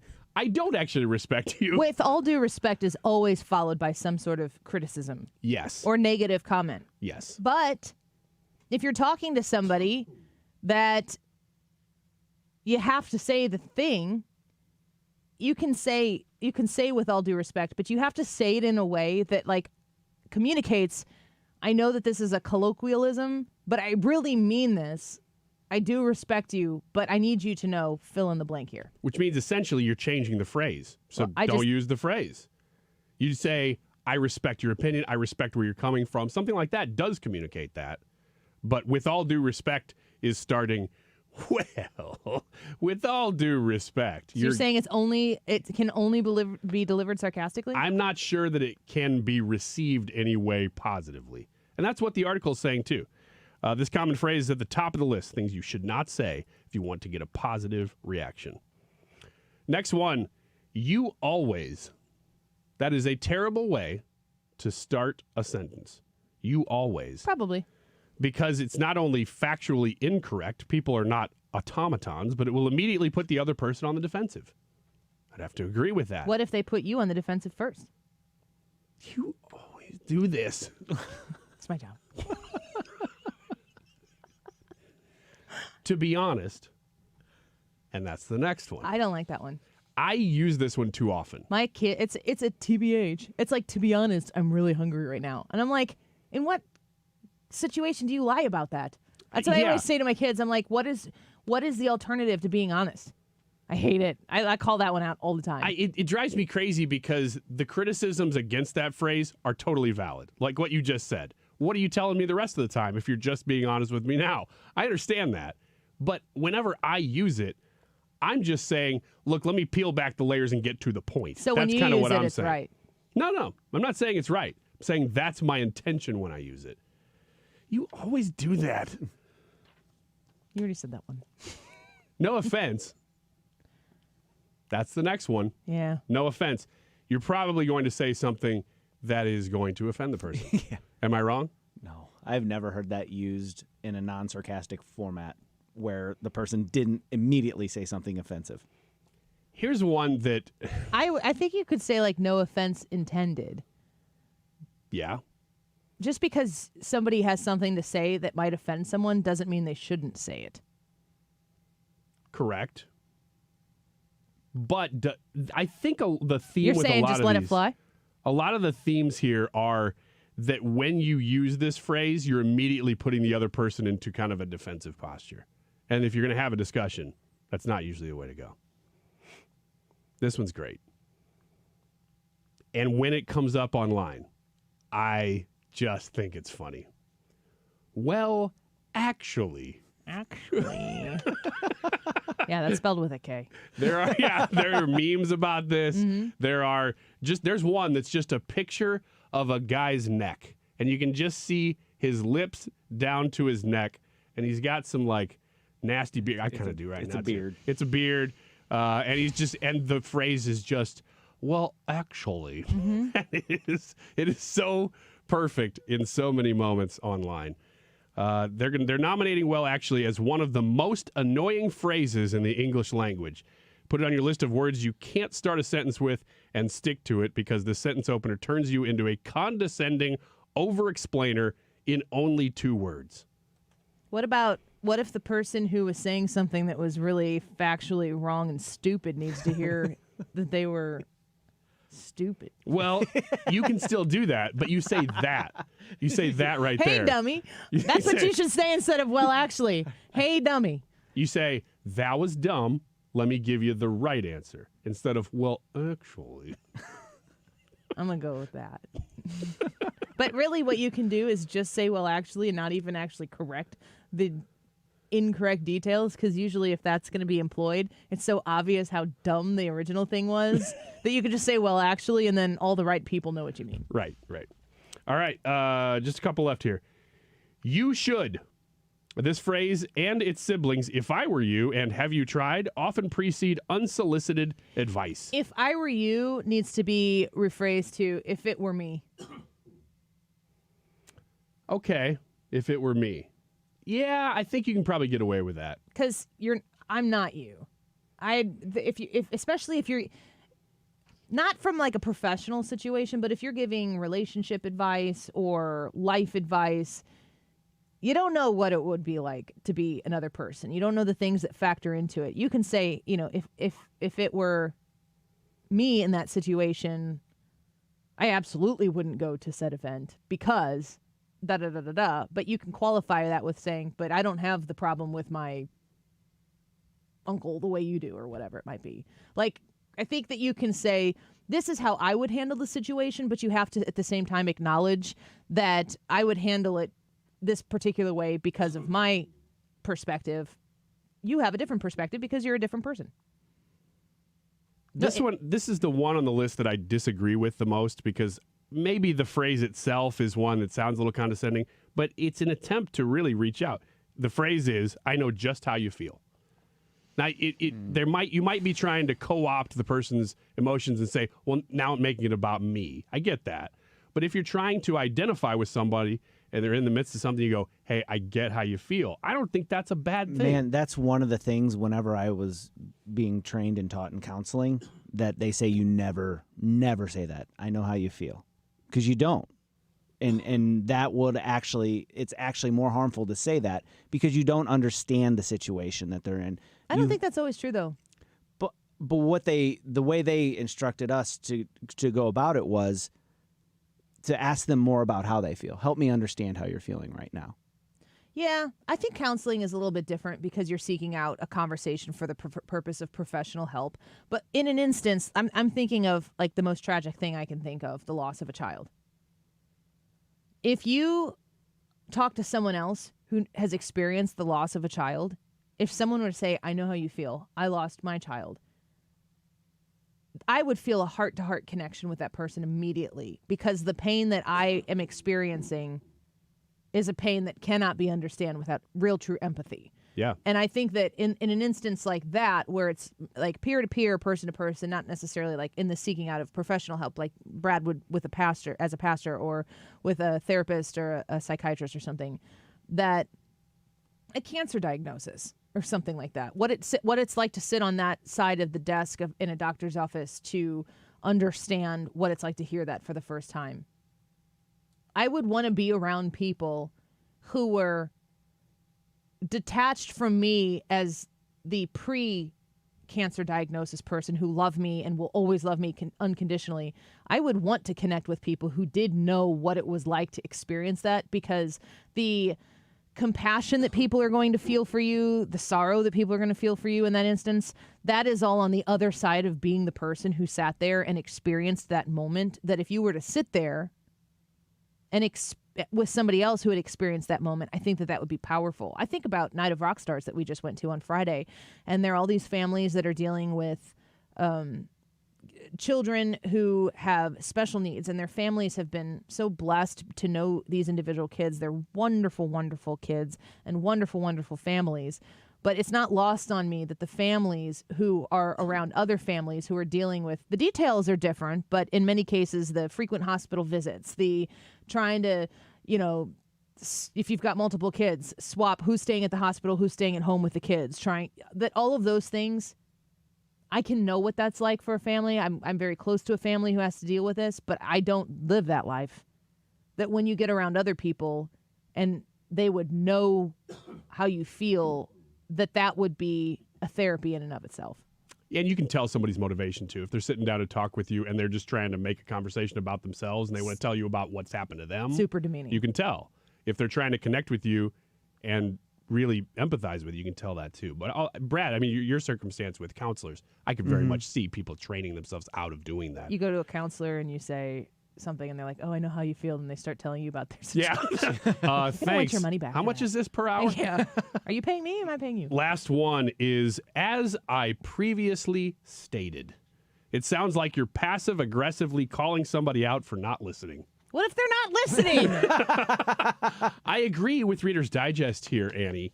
As I previously stated, sounds like you're saying, oh, look, I already said this. What How if you could you did? have not picked it up the first time? What if you did? Yeah, you probably did. Just replace it with the other one and just say, hey, dummy. Hey, dummy. You know what? I really would be better said with that. Yeah. At least it sounds That's like what you're I just said. trying to be funny. I'm fine with it. Just don't ever do that actually to me. Which part? The hey, dummy? We'll test it tonight on the live stream. You're going to start all your sentences with these things. Yeah. All right. I'm gonna put this in my pocket. Tune in tonight. You'll hear all of them. Go to the Annie Fry YouTube channel and RSVP. That's the phrase I was trying to think of before. For tonight's watch along to the VP debate. We'll be watching from my house, and we'll be seeing what happens, live reaction, but we love having the conversation with you all. You can pull us up on your phone. It's more of a texting and a chat event than it is like a sit and watch us. You're going to want to watch the VP debate, of course. Join us, Annie Fry YouTube channel. We'll be right back.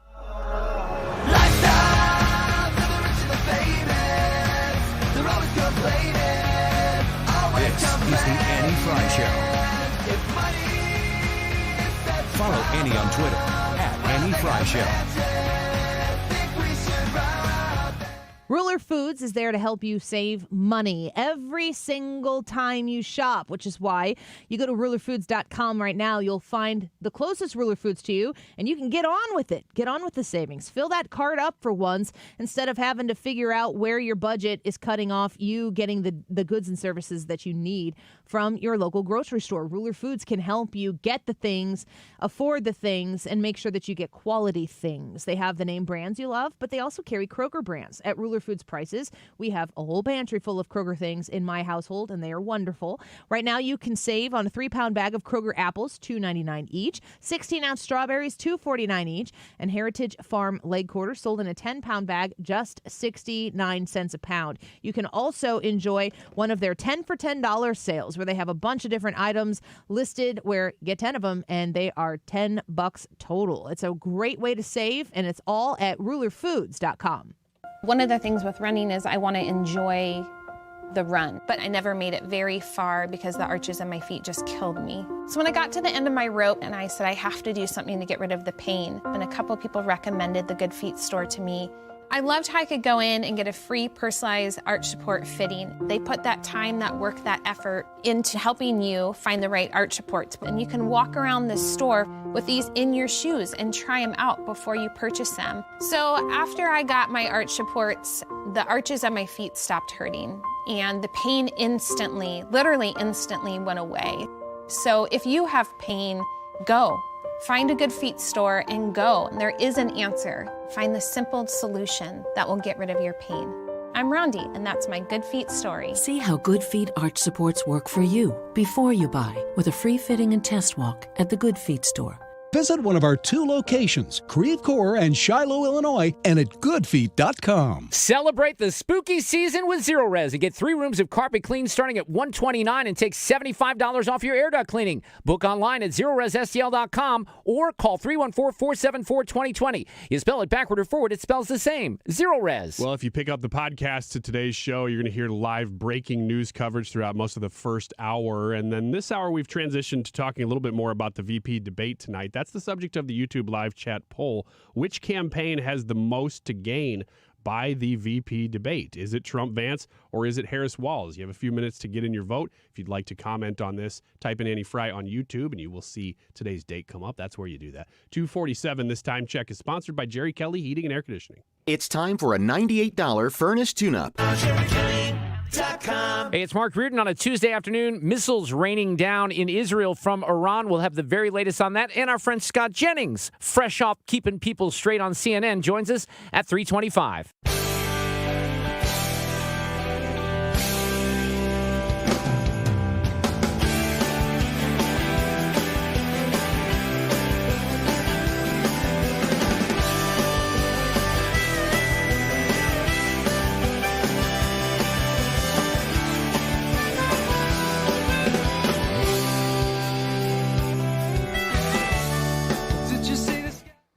A short time ago, Iran launched 181 ballistic missiles at Israel, and I've been talking about World War III for a long time, and I don't want to make predictions because the predictions always come true. We're not going to make, but they are very close to global catastrophe. We have a non-existent president and a non-existent vice president who should be in charge, but nobody knows what's going on. President Trump speaking there from Wisconsin on the events of today, uttering the words World War III and saying kind of what we've been asking a little bit throughout the course of the show is where is Joe Biden and where are Kamala Harris? This is all, I don't know. When Trump was president, did you feel like, I don't know what he's going to do? I mean, I think that's what other world leaders thought. It's kind of what I thought.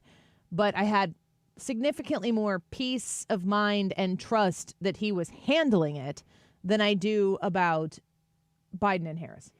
It's because Trump gets leverage. He's gotten in business for years. He understands how to find somebody's motivation and either use that for your good or somebody else's good or for their detriment if they're a bad actor. Also, I feel like Biden and Harris are like showing up to the party late. Yeah. That Trump is a part of the pre-planning process here, and it's not a situation where, should Donald Trump have been the president, that it gets to this point without him having a very clear perspective and opinion. That's the disappointing thing is that I've listened to Jim Carafano for years before I was ever here at 97.1. He's been a voice in the community for international relations for a long time. And to hear him talk about these things, for the last 3 years, it feels like you just keep throwing your hands up and going, what are you doing? You're not doing anything to this administration. You seem to be actively pushing things, like giving money back to Iran after we had neutralized them as a threat for a long time. Well, you don't immediately see that turn into war, but within 4 years you have. That's what we're seeing right now, is all these different things that had been really starved, Hezbollah, Hamas, Iran in general, they weren't able to do anything. But then they got money because Biden-Harris. I mean, that is a direct line. It's not like you're having to dig through the weeds. That's what happened. And now you're dealing with mega consequences, and you just want to throw up your hands and go, we did not have to be here for any of this stuff. Right. And like the other side of it is, too, to Annie's point, is the delay. The delay on the response, the delay on a comment. It's like they're almost focus grouping what they should say to say the most perfect, political thing, so they don't offend the one part of their base and they don't offend the other side. But even at that, they're late on saying something about the hurricane. They're late on everything, and it's either paralysis by analysis or they're focus grouping or trying to figure out what the most perfect thing is. And Donald Trump doesn't have that. He just says. It's like, oh, that's what you think? Well, here's why that's wrong. And then he says it. He said there was a terrible thing to happen in Israel. It's not hard to do. The vice presidential debate is taking place tonight. We're going to be watching it live from our house. I assume that many of you all are going to be watching it as well. It starts at 8 o'clock. The broadcast is at 8 o'clock, but we'll be broadcasting it live here on 97.1 FM Talk with an hour of pre-debate coverage from Fox News. We're excited to be able to have them on here as well. So please tune in to 97.1. You can check out the Annie Fry YouTube live chat and enjoy that while you are listening on the Odyssey app or wherever you might be, AUDACY. You download that, and we will be streaming it live there as well. Do you think, are either one of them going to be funny? I think Tim Walz will make a few cracks that are attempted to be viral jokes. Yeah, I think so. I don't know if Are they going to be insults? Or are they going to be They'll probably funny? be in the insult vein. Yeah, I don't think Vance will. I don't think he'll do much. As far as insults or just being funny? Being funny. I think Vance will. I do too. I think it's Really? a certainty. Okay. Have you watched a lot of him? I've seen plenty of interviews with him. He's really, really quick in response, and I just think he has a way of being relatable in a way that Tim Walz has failed to connect with anybody. Tim Walz is just a weird cat. There's no audience, right? No audience. Live no. mics, Yeah, no live mics. audience, CBS. Yep. And CBS has said, according to Joe Concha in his interview with us yesterday, CBS is not going to fact check anything on the air. Good. During the debate. Thank you. They'll fact check the snot out of it afterwards, as they should. That's what journalists will do. Call J.D. Vance on every stretch comment that he makes. Do the same thing for Tim Walz. No problem with that. But being able to listen to them, I think it's important, and I said this to Joe Concha yesterday, but if they want to go up there and lie through their teeth at the debate, I think that it's important that America see that they do that and that it stands on its own merit. You know what concerns me is seeing how many on the left, on Twitter, of course, are yelling things like, well, in a real democracy, somebody'd be punished for lying this much. You're like, do you get the words that you're saying? Yeah. In a real democracy? That's keep the opposite. using that word. That's the opposite of a democracy. So I agree. I really want to see, and if one of them is lying like crazy, yeah, point it out after the fact. The candidates should point it out.